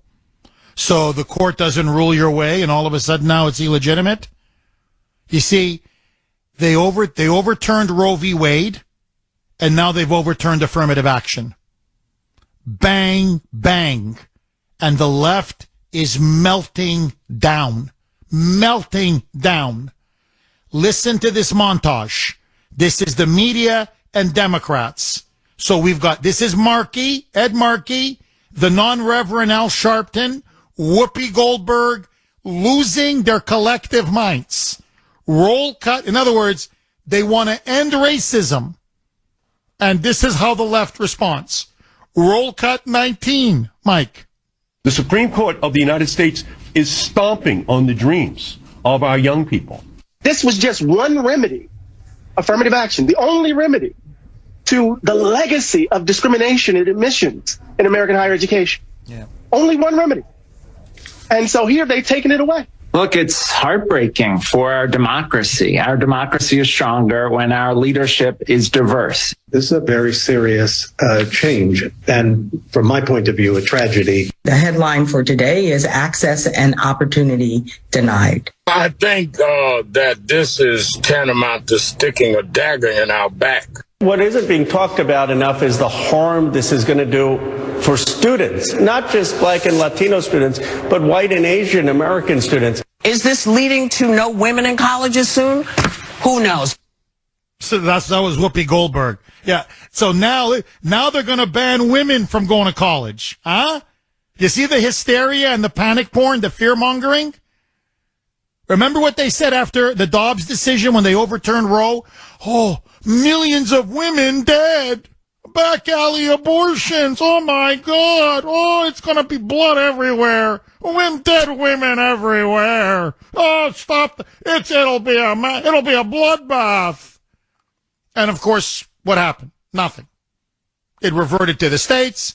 Blue states passed very much pro-abortion laws. Red states began to place some restrictions. And it's okay. Sky didn't fall. Women aren't dying left, right, and center. It's not the Handmaid's Tale. So now you start to dismantle the affirmative action regime. So women will be banned. This is a dagger. It's a dagger. Pathetic. Absolutely pathetic. So let me get this straight. Blacks and Latinos can't make it on their own? That's what you're telling us? That's going to be your story and you're sticking to it? You phonies, you frauds, you. Paul in Rhode Island. Thanks for holding, Paul, and welcome. Hello. Hi, Paul. Can you hear me? Good, good. Yes, go ahead. Yeah, well, I wanted to comment on affirmative action. I mean, it's just a bunch of politics. Bunch of politics is what it is. And I really, I mean, the Democrats were supposed to be for the people in the 60s, right? That was a big thing. But in the last 30 years or so, I've seen just the opposite. And what the Supreme Court has ruled on, okay, was a big victory for us because it applies to everybody equally. Why doesn't anybody treat everybody equally, okay, based upon their qualifications and talents and abilities? I'm handicapped. I'm handicapped, but does that make it any more different than a guy that's black and that's in a disadvantage, but very talented individual? Everybody deserves a chance, you know. Everybody deserves a chance. I'm so with you. Oh, Paul, I'm so with you. You're right. It is politics. It's all politics. It has nothing to do with race or racism or helping people out. No, look, it's all divide and conquer. That's all it is. It's just frighten people, scare people, play the race card, more division, more polarization. That's all the Democrats have to offer. Hey, look here. Okay, we have a pool. Nothing special. It's just an ordinary pool. And we have to hire a company to clean our pool. That's just the way it is. So, you know, how do we hire the people? They're Latinos. They happen to be Latinos. But, you know, I didn't go out and say, oh, for diversity, hey, there aren't enough Latino pool cleaners out there, or Latinos with pool cleaning companies. Oh, we got to hire them. So they gave me, Frankie, the best price. I looked at their reviews, or actually Grace did. Grace looked at their reviews. And, you know, we did some calls, references. They go, oh, they're great. They're really great. Best value for the money. They come on time. They come early. They do a great job. No hassle, no fuss. They're in, they're out. They're extremely reliable. Okay, we went with them. I mean, best person got the job. What's the problem? But, you know, if you start like, you know, honestly, well, we got to get a Pacific Islander who's maybe a lesbian, who, you know, whatever. I mean, once you start getting involved with stuff, you know, who has one eye, because people with one eye are underrepresented. Once you start going down this road, it's a disaster. So it's my pool. I want to have a nice, clean pool. I don't want bacteria in my pool. I don't swim in it. The kids do. These are my children. It's their health. I want a freaking clean pool. I want a good pilot. I want a good doctor. I want a great police officer. I want a good firefighter. I want a good plumber. I want a good whatever, a good welder, a good someone's building my home. I want the best construction team on site. I want the best person for the job. Here, moving company, all black. We hired a black-owned moving company when we moved from Foxborough to where I am now. Paul, they were the best. I mean, everybody said, you got to get them. They're great. They're great. No one even mentioned their race. And then they show up and, you know, the owner's black and he had 4 workers with him and they're all black. Great. To the best. Best price. Best work. The furniture moved in. There wasn't a scratch anywhere. Friendly, polite, worked like dogs. And they were in and out half a day. No mess, no fuss. And I said to them, I'll hire you. If we ever move again, I'm hiring you guys. And I refer them to people all the time. And people email me or text me and go, Jeff, thanks. These guys were great. Best person for the job, man. I mean, merit and excellence. Paul, really, what's wrong with that? but the best person that qualifies for the job, regardless of what color or what race they are, as long as they can do the job. I don't care. As long as they can do the job. I'm so with you. Paul, you and I are on the same page. Thank you so much for that call. No, and I think the reason why this decision is really resonating, let's be honest. How many of us, and I know I've endured this, I was told when I was in university doing my master's degree, quote, you're a white male. Don't bother getting a PhD in history. No one's going to hire you. We're not hiring whites and certainly not white males. And I'm like, that's discrimination. I mean, that's bald-faced discrimination. It's double discrimination on my gender and my race. 617-266-6868 is the number. I was just telling Mike and Sandy, 4th of July weekend, I'm going to give Rocky a nice little treat. And I said, Rocky, keep being a good boy, and Daddy's going to get you a cheeseburger from Five Guys. He loves Five Guys cheeseburgers. Plain, obviously, no condiments, just the cheese and the beef. And he's right now, look, he's wagging his tail now. You should see him wagging. Holy mackerel. He says, okay, Rock, don't worry. When the show's over, Daddy will get you a cheeseburger. So, and of course, I'm going to get a little something for myself for lunch. But in honor of Independence Day, and because Rocky's been so good, he's going to have himself a delicious cheeseburger. 617-266-6868. Okay, the Kuhner Country poll question of the day, sponsored by Kelly Financial Services. Do you believe that universities like Harvard, will they abide by the Supreme Court's decision to not use race in admissions? In other words, do you think they'll abide by the Supreme Court's decision? Yes or no? There's no way they're abiding by this. Their statement yesterday pretty much said so. They're going to find every possible end run they can. They want to continue to discriminate, and they're not going to stop discriminating. So I think they're going to have to be sued multiple times using this ruling as the basis. And when they start losing serious money, then maybe they're going to stop discriminating.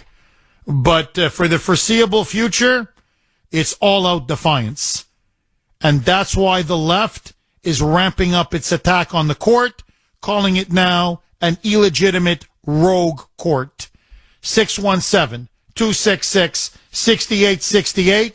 You can vote on our webpage, wrko.com/Kuhner, wrko.com/Kuhner, Kuhner. We're also still on Twitter, obviously. You can vote there at our handle, at the Kuhner Report. One word. Nick in Weymouth. Thanks for holding, Nick, and welcome. Hey, Jeff, let's attack this from two fronts. The higher education, i.e. college and above, and lower education, right through high school. Okay, with all due respect to the previous caller, the key to the whole part and problem with education in the lower schools is cost per student. You can believe whatever that Madam Wu, the mayor, spits out in Boston. It's anywhere from $28K to $32K per student. My God, Jeff, there are Catholic schools. Well, little there is left. You can probably pay between $3,000 to $7,000. It depends on how many hours a week, whatever. How are they doing it? There's no unions. That's the problem. The unions have just helped destroy our educational system. In this case, the teachers union. My God, how much money do they donate to the Democrats every damn year? Okay, it's amazing. I don't know if I can believe the figures that they say. Okay, on the upper end of it, and by the way, high school. Well, we used to have Class A vocational education. They actually taught computer, right, literacy in the vocational schools a long time ago, in the 70s, for God's sakes, right? They had like basic programming languages, learning, et cetera, et cetera. They ripped that out of there as soon as personal computers became more available. They ripped them out of the vocational school. But by gosh, oh my God, you could become an electrician. You could become a plumber. They had fantastic culinary schools, okay? All the trades. No, this state didn't want that, okay? Well, guess what? Who helped destroy that? The unions. The plumbers unions, the electrical unions. No, they wanted to do their nepotism type operation of bringing people into the unions. And now, yes, they cater to the minorities, right? By God, I don't know how good the plumbers are today. I know the ones that I know, they're like 25, 30 years old and above, and they're fantastic, right? Came up the hard way, went to vocational schools, etc., waited to get into the unions. But the unions, they're great. Unions have great opportunities for everybody, but on behalf of education, they've destroyed it. Let's jump to the colleges. Cost per student. What it is about the loans. That's why Obama confiscated the loan industry, right? The college, the taxpayers are on the boards.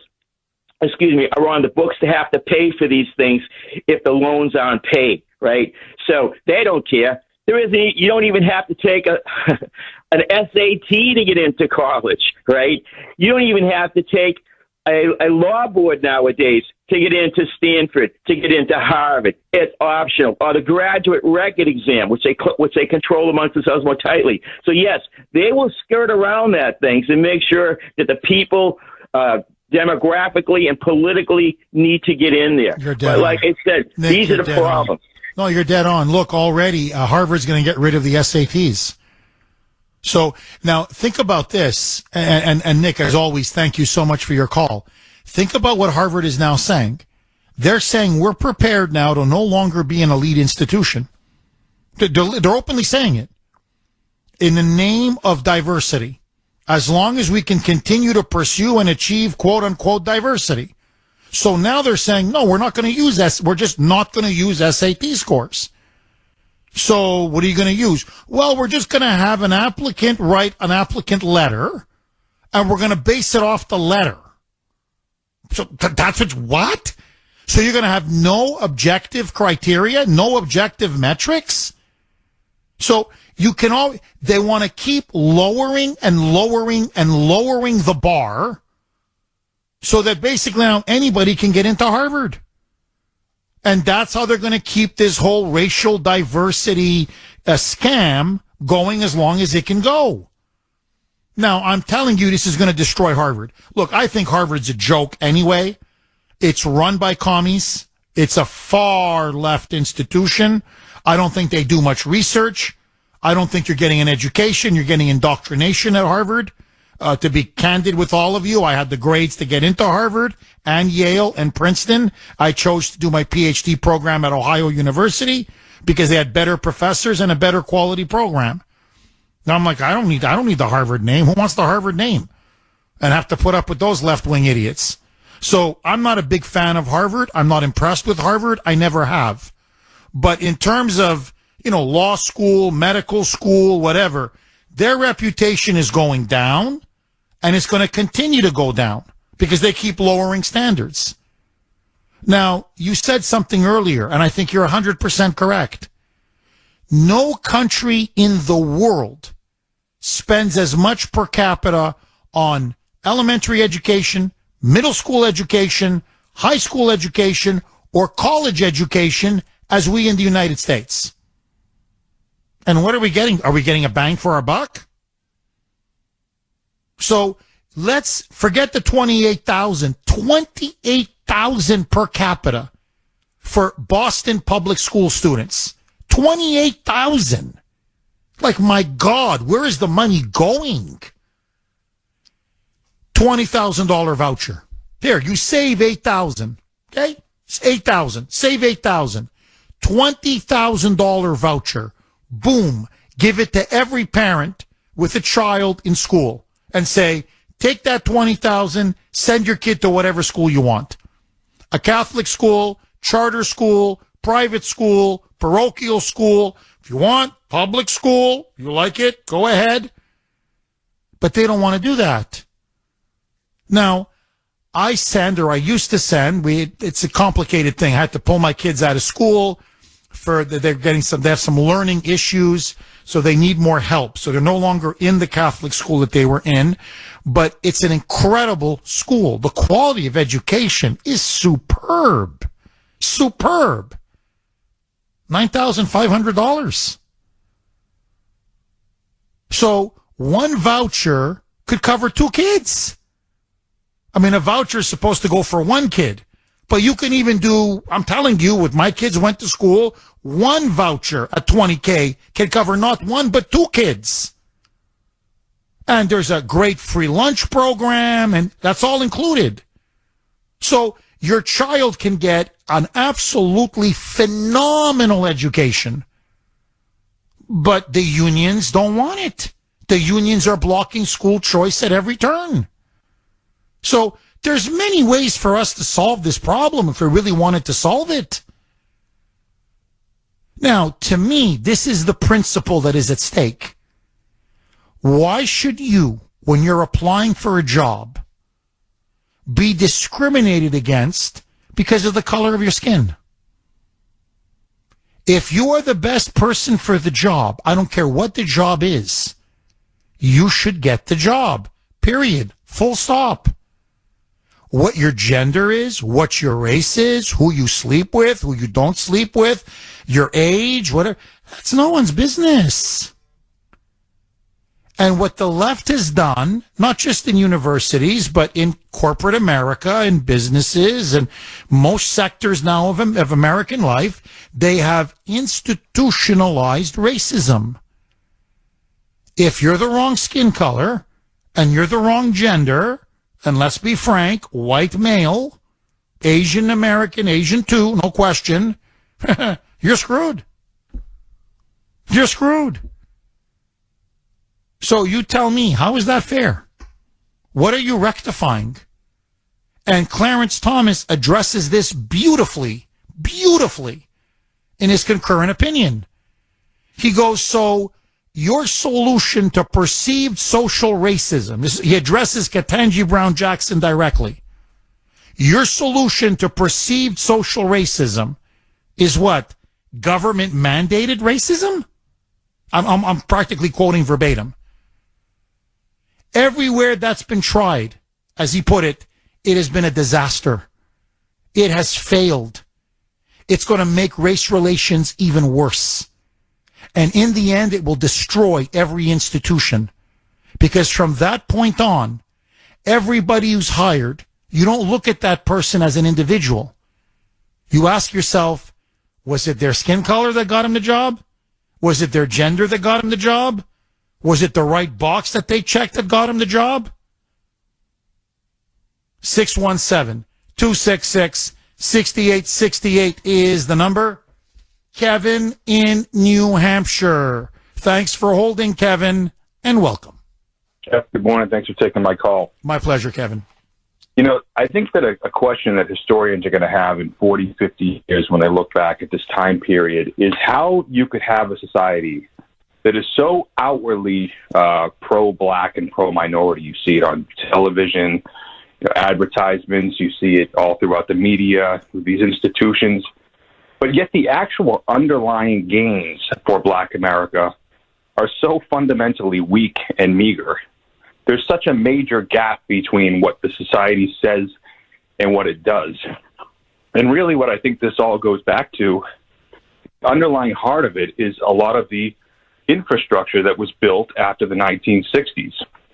Many good things came from the 1960s, of course, but it fundamentally, in my opinion, and I think the evidence of this is pretty undisputable at this point, it basically took away from black empowerment, from solving a lot of their problems from within. And it's made them, and this is kind of just a different way of saying what most of your callers do. But this is a positive because it's possibly going to flip back the self-reliance and empowerment back onto the black culture. Right now, Jeff, the way I would look at it what affirmative action is, it's basically like a school passing a student that doesn't have good grades. Bingo. Or for nothing else but just to pad its own stats. There's an underlying cynicism to all this, which is if you really start to break down the failures of the 1960s afterwards, you really cut down the legitimacy of the liberal regime. And that's really what's at stake. You know, Kevin, look, you're completely right. And I just want to go back to something you said. This is what affirmative action is, in essence.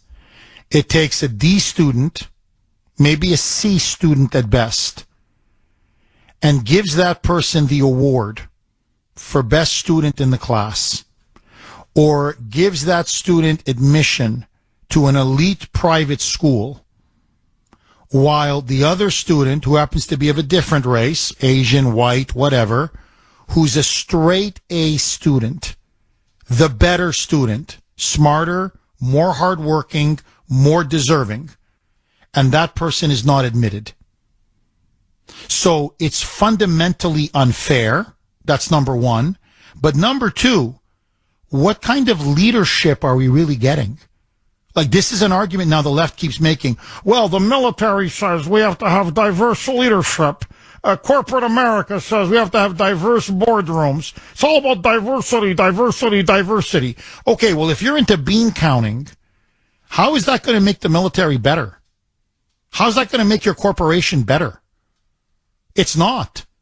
What you're really promoting is mediocrity, failure. You're rewarding failure or mediocrity at best. Now, you can do it a little bit, and the rest of us will just make up the difference. But you keep doing this over and over again, in institution after institution after institution, these institutions are going to collapse. And honestly, I look at corporate America, it's a joke. I look at our woke culture in the military, it's a joke. Most people now at the highest ranks of our military have no business being there. They're either political hacks or they're affirmative action appointees.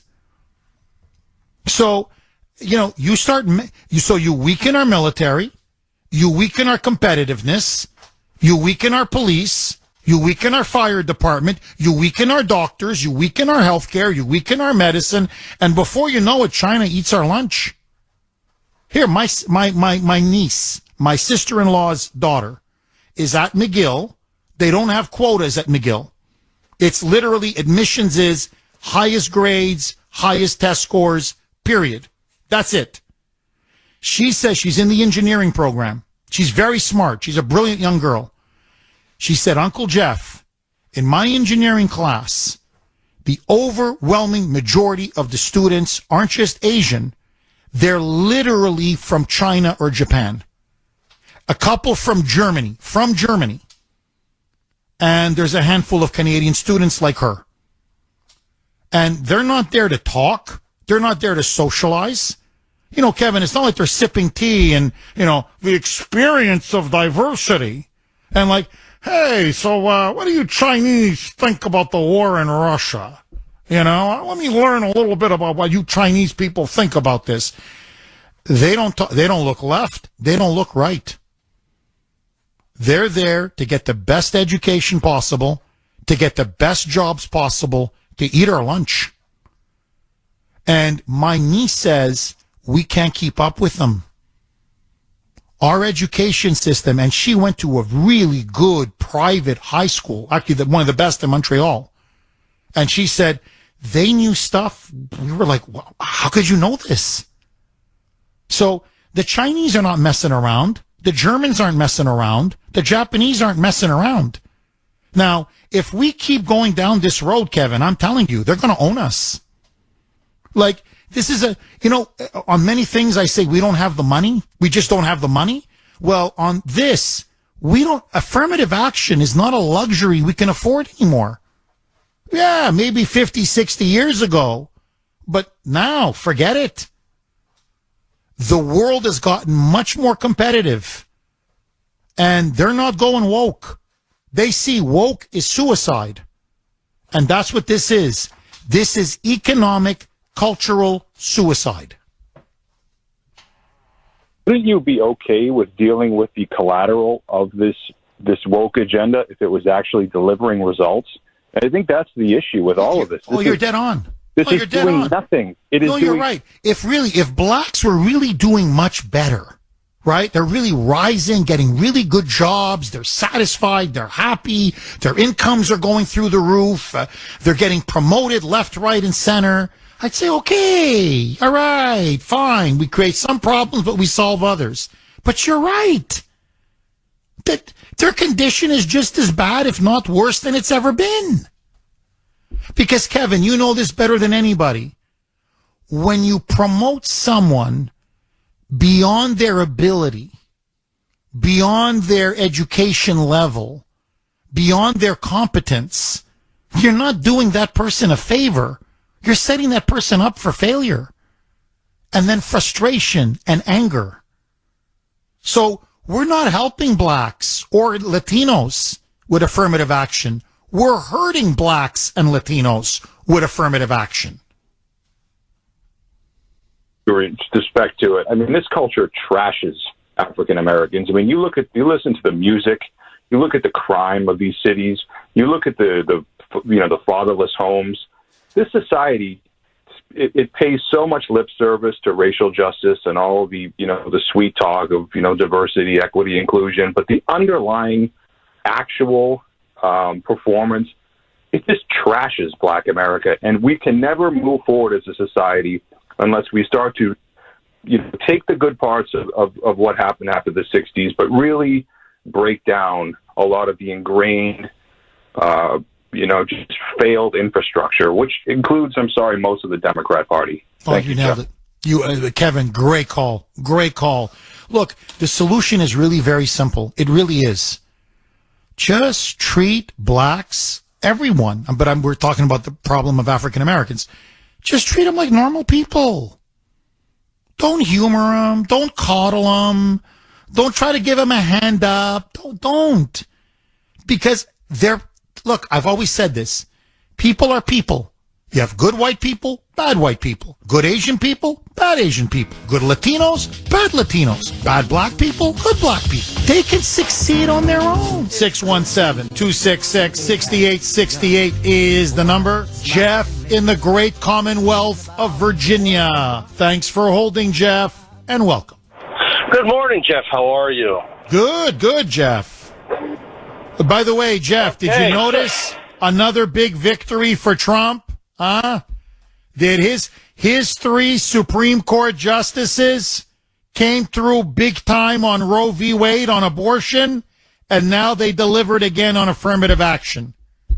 Even when he's out of power, Jeff, we're still with Trump winning. That's great news. I don't get to watch the news. I drive a tractor trailer many hours every day. So I listen to you on my phone with an app. So I'm pro-Trump. I'm pro-life. I'm pro-everything that humans love, or Republicans love anyway. So, hey, you know what? We hold these truths to be self-evident that all men are created equal. You know that line. Every good American does. It's from the Declaration of Independence. And the Supreme Court struck down affirmative action in the colleges and universities. So you know that means that they can no longer use race to accept or deny admission to their schools. This is one step closer to Martin Luther King's dream of being judged by not being judged by the color of the skin, but rather by the character of their heart. If we are to eliminate racism in this country and the world, then we need to truly and totally eliminate the tools we use to encourage racism. And racism, just like you said before, Joe Biden and his quote, racism is everywhere in America. Racism's everywhere. And he says it 3 or 4 times in a row. And he's right. It's because they won't let it go. They won't let it go. And I wish that everyone, just like the old Star Trek episode where the guy is white on one side and black on the other, but his enemy is black on one side and white on the other, you should just eliminate all of that everything. I wish they would. I've got lots of black friends, and I don't think of them as black friends. I think of them as friends. They never, all through school, growing up, grade school, high school, I never thought of them any different because of the color of their skin, ever. If we want, and Biden and all of his team, they are constantly drawing you to it. This is the first black to hold this the office. This is the first Oriental to do this or do that. What does it matter? I'm sure he's proud or she's proud of their accomplishments. Great. Just say, hey, look, I'm proud this person got the job. Not I'm proud. They're making it seem like if you're black, you have a disability. You know, even though he's black, he did pretty good. Oh, you nailed it. Did you nail it, Jeff? You're right. It's so condescending. It really is. They're treating them like they're handicapped. Like they're disabled. Like, you're right. Well, even though they're black, look at this. Look at this. First black female on the Supreme Court. Even they can do it. You are so right. Jeff, did you by any chance, I'm just curious, did you read any of the opinion or the concurrent opinion by Clarence Thomas? No, I haven't. I drive a truck. I'm out on the road 14 hours you're a day. working. No, I get it. No, because a lot of your argument, even some of the phrases that you use is like literally that's what Thomas was arguing. So I'm thinking, you sound a lot like Clarence Thomas. Jeff, you hit the nail right on the head. You hit the nail, bang, bang, bang, right on the head. Jeff, thank you so much for that call. No, and look, I like, just to reinforce what Jeff is saying, I mean, yeah, of course, skin color is there. But to me, I look at skin color like hair color or eye color. I mean, yeah, I have brown hair. Well, I don't have much hair, but the little hair that I have, actually, it's graying, but the parts that aren't graying, and that are still there, it's brown. Okay. And I have hazel eyes. Okay. Some people have blonde hair. Some people have blue eyes, green eyes, red hair. Okay. That's how God made us. What's the problem? I'm like, who cares? It's this constant obsession with race and skin color. It just never ends. Now, to show you how ignorant Biden is, because you mentioned the Declaration of Independence. Oh, no. Biden doesn't know the difference. I kid you not. Listen to this. This is Joey, Dementia Joe, with Nicole Wallace on MS Left BC yesterday. Roll cut 13, Mike. It is not as embracing of all what I think the Constitution says. We hold these truths to be self. All men and women are created equal, endowed by their Creator. It's the uniqueness of America. We never fully lived up to it. We never walked away from it. And this court seems to say that no, that's not always the case.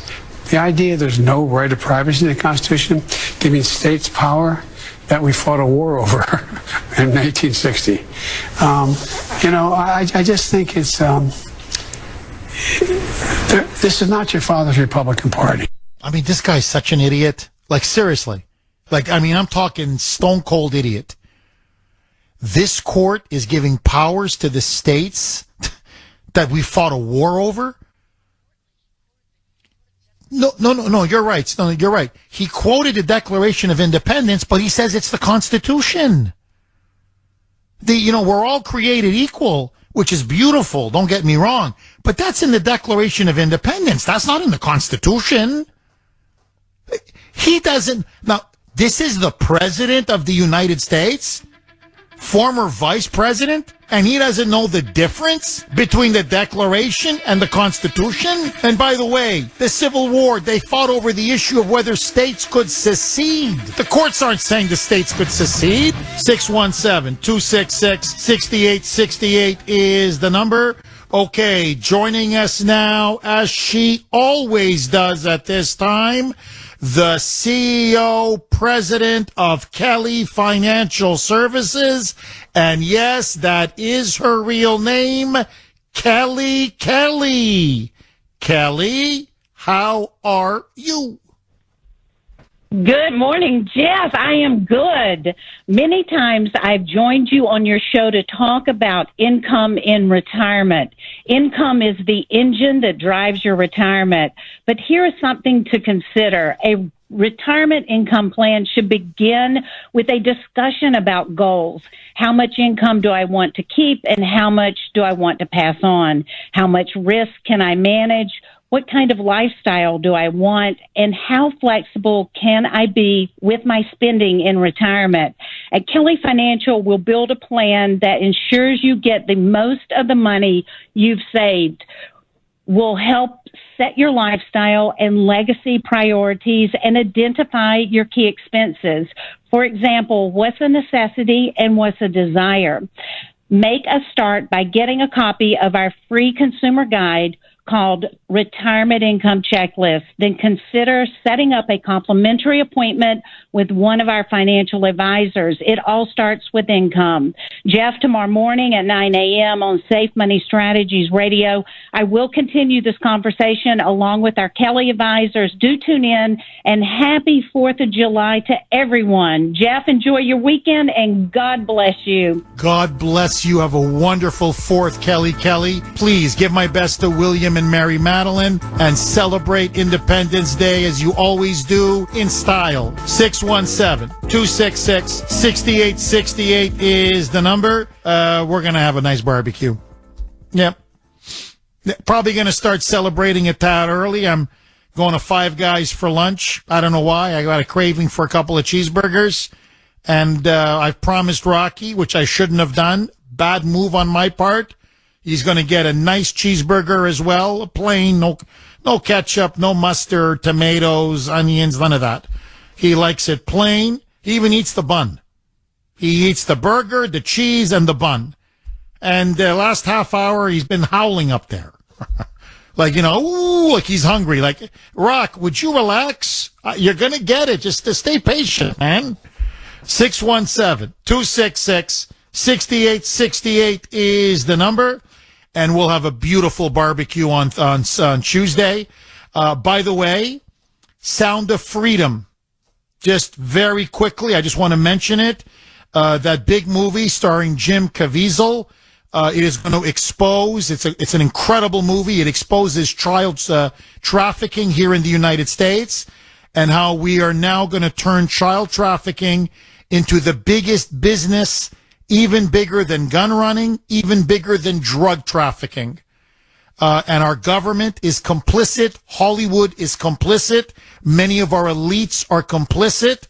So hopefully we can get 2 million people across the country to go see it in the theaters this weekend and give it a big splash. So I know that's what I'll be doing this weekend. And I hope all of you, it's called The Sound of Freedom. If it's playing at your local theater, it's for an incredible cause, and it's apparently an amazing, remarkable movie. Go see The Sound of Freedom if you can. 617-266-6868. Tony in Weymouth. Thanks for holding, Tony, and welcome. Good morning, Jeff, my fellow patriot. A happy 4th of July to you and your family, sir. All the same to you. All the best to you and your family, Tony. Thank you. Thank you so much. And yes, on that last note, we are planning to go see that movie, Sound of Freedom. So my wife and I, the Weymouth Patriots, we're going to be all over that theater. So it'll be great. In a great cause. So I just want to say, Jeff, so about this Supreme Court decision here. It's a victory for America, for the founding fathers, the Constitution, the Declaration of Independence. And yes, thank you, President Trump, Barrett, Gorsuch, Kavanaugh. By putting those people in there, we were able to help to preserve our Constitution. And you know what, Jeff? We are one nation under God, and we all bleed the same red. It's all about content of character and merit, not the color of your skin. Biden and the Democrats are very racist. They're all racist. All they push is racism. They want to brag about KJP, the press secretary, because she's a lesbian and she's black. Kamala Harris, the first black vice president in woman. Okay, but they always have to say and use the term black. You know what? I mean, if you base them on merit, they don't belong. They don't belong there on the positions that they have. And the Democratic Party is all about, getting votes in power, Jeff. They don't care about blacks. All they do is use them. And you know what? All they've done is a great disservice to the black population. But again, what's important is we have to remember is we are one nation under God. We all bleed the same red. So enough is enough with colors. We're all one. Tony, I could not agree with you more. And I think and this is why I love this opinion so much. And you hit the nail right on the head, Tony. I think you really I think no one could be more right than you today. The essence of America, the goal, the objective of America is to truly be a colorblind society. That's what it means to live in a republic. That's what it means to have equality under the law. That's what it means to treat people as citizens and not as racial groups or gender groups or different groups, that we're all Americans. Ultimately, that's what we are, every single one of us. And we should be treated equally and have same equal protections under the law. And Tony, to me, the most remarkable part of the entire opinion is, and I really, if people have time over the weekend, read it. It's not a boring read. The majority opinion by Roberts, yeah, it's wonky, it's legalese. Look at the dissent from Ketanji Brown Jackson, who, by the way, she has no business being on the Supreme Court. You want to talk about, promoting someone because they're a black female? That's literally the criteria Biden said he used. Check this box, check that box, okay, throw her up there. So she gives this rambling dissent. I'll sum it up in 30 seconds, where she gives the history of racism in America, from slavery to segregation to Jim Crow to redlining to housing. And so her argument in a nutshell is America was never a colorblind society, is not a colorblind society, and according to her, can and will never be a colorblind society because we are, quote unquote, systemically racist. And in fact, she openly says whites are racist. Like, in other words, white people, that's how we're made. We're just racists. Clarence Thomas, in his concurring opinion, goes after Ketanji Brown Jackson. I mean, he names her. I don't just mean like, well, his argument is, directed. No, he names her repeatedly. And he goes on to talk about my experience. He goes, you theorize about racism. Let me tell you about what I lived. I don't need lectures. He actually says that. I don't need a lecture from you on racism in America. I grew up in the segregated South. I was raised in the segregated South. My grandparents were literally slaves, or whatever, great-grandparents were literally slaves. They picked cotton in the fields. Yet, look at how far I went. Look at how many others who are black have gone and achieved and reached the American dream. And the essence of America is that we are equal under the law. And what your argument is that we need to continue racism, government-imposed, government-mandated racism, in order to try to undo the injustices of the past. All you're doing is creating more injustices. Your path is a path to disaster.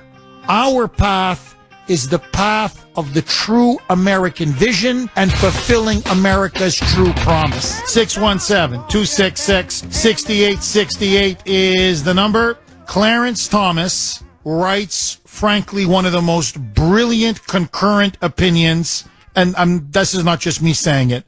Legal experts are saying it's a tour de force. As I said, it should be made into a book, spun off into a book.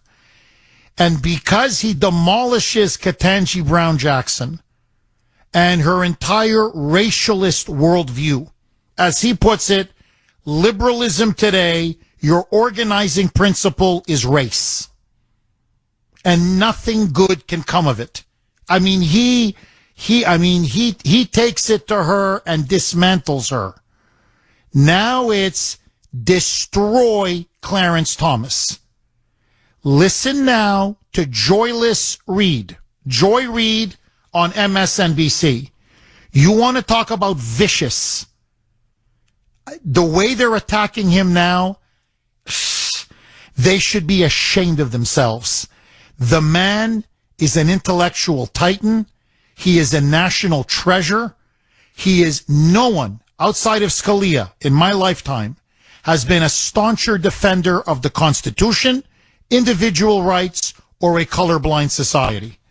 And now for this crime, this thought crime, they now want to ruin his reputation. Roll cut 21, Mike. Clarence Thomas was born in Pinpoint, Georgia. He is of the Gullah extraction. Yep. He didn't even speak English until he was 7 years old. He spoke the Geechee tongue and was so afraid to speak in front of white people because he was always told, don't speak Geechee in front of white people because it would embarrass you, that he almost never spoke at all. Mm-hmm. There was a nun, a white nun, whose largesse helped get him through school and get him those good grades. He has been assisted by white patrons, really his whole life, even now by very rich ones, as they fly him around the country. And to your very point, he seems to deeply resent all of the assistance he got, and he wants to make sure that nobody like him ever gets that kind of help again, because it helps his self-image so that he can lie to himself and fool himself and maybe hate himself a little less for having gotten help all along his path to the Supreme Court. I mean, this is disgusting. I mean, this is really vile. Like, I'm telling you, I'm sorry, but this reminds me of the Balkans. This reminds me of Rwanda, the Hutus and the Tutsis. I mean, he can maybe hate himself a little bit less. And going on about the fact that a Catholic Church helped him a little bit and helped him get a parochial education. And she's going on about the white nuns. I mean, these people are sick. Sick, perverted, twisted racists. And they hate him because he wants to create a non-racist society. Sean in Iowa. Thanks for holding, Sean, and welcome. How the heck are you, Jeff? Good. That was a great ruling yesterday, Sean. And I'm hoping they're going to strike down Biden's student loan today. That's going to be the other big decision we're all waiting for. So fingers crossed. I hope they're 2 for 2. Well, hey, I wanted to throw this in there.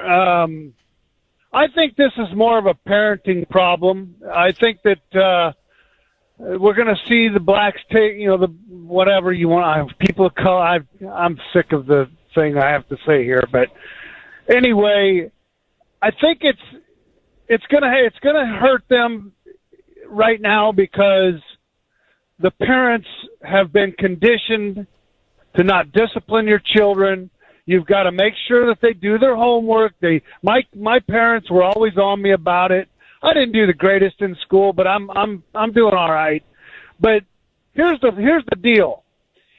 It's not so much the parents, but the government, because Yuri Mezmenov, I wish people would look this up. I say this all the time. Back in the mid-'80s, Yuri Mezmenov was a defector from Russia, ex-KGB. He explained how to demoralize a country, and it is happening. Every single thing that guy said is going on right now. He said it takes one generation. So, no, it's not necessarily the parents, but the parents. See, I didn't give in to this stuff. I still spank my children, and I had DHS saying things like, "Hey, you shouldn't be," because I was in there with my ex-wife when she was neglecting the children. I was called in. She said, "Hey, yeah, he whooped them with a belt," and they all looked at me like, oh, they were like they was crazy eyes, you know. And I looked at each one of them and I says, "Hey, this ain't about me. Don't you ever tell me how to discipline my children. It ain't gonna happen." So people got to stand up, and you new parents now today, you need to stand up and say, "Hey, look, I don't care if you want to put a belt across their butt or put them in a corner. My dad used to stand me in the corner and put my nose against the wall. You know, my wife wouldn't let me do that to the kids. She said it was abuse, but oh well." Well, Sean, look, I'm with you. I'm not a belt guy. My dad was a belt guy, and I turned out okay. He used a belt on my sister. He used a belt on me, not often, but, when we needed it, when we deserved it, he gave it to us. I'm more of a put him in a corner, time out, upstairs in your room, which, by the way, they hate. Oh, do they hate? Or sit in a naughty corner or stand in the naughty corner. But you're right. It starts in the home. Stable families, strong father, strong mother, discipline your child, stay on them, do your homework, work hard, get your work in on time. You'll do okay. Everybody will do okay. Can I squeeze in Pam? Pam in Florida, I got less than a minute. Go. Hi, can you hear me? Yes, Pam, go. Okay, I just want to say I'm 68 years old. And I remember in real time watching the confirmation hearings of Clarence Thomas. Yes. If anybody can get a hold of watching what he went through, when they were questioning him, demeaning him, smearing him, actually stood up. Yes. And I remember the Senate. And he said, "This is a high-tech lynching." And he froze him. And I said, this guy's got a pair of stones. This is going to be one hell of a Supreme Court justice. And you know what, Pam? You and I, all of us, we were right. Happy 4th.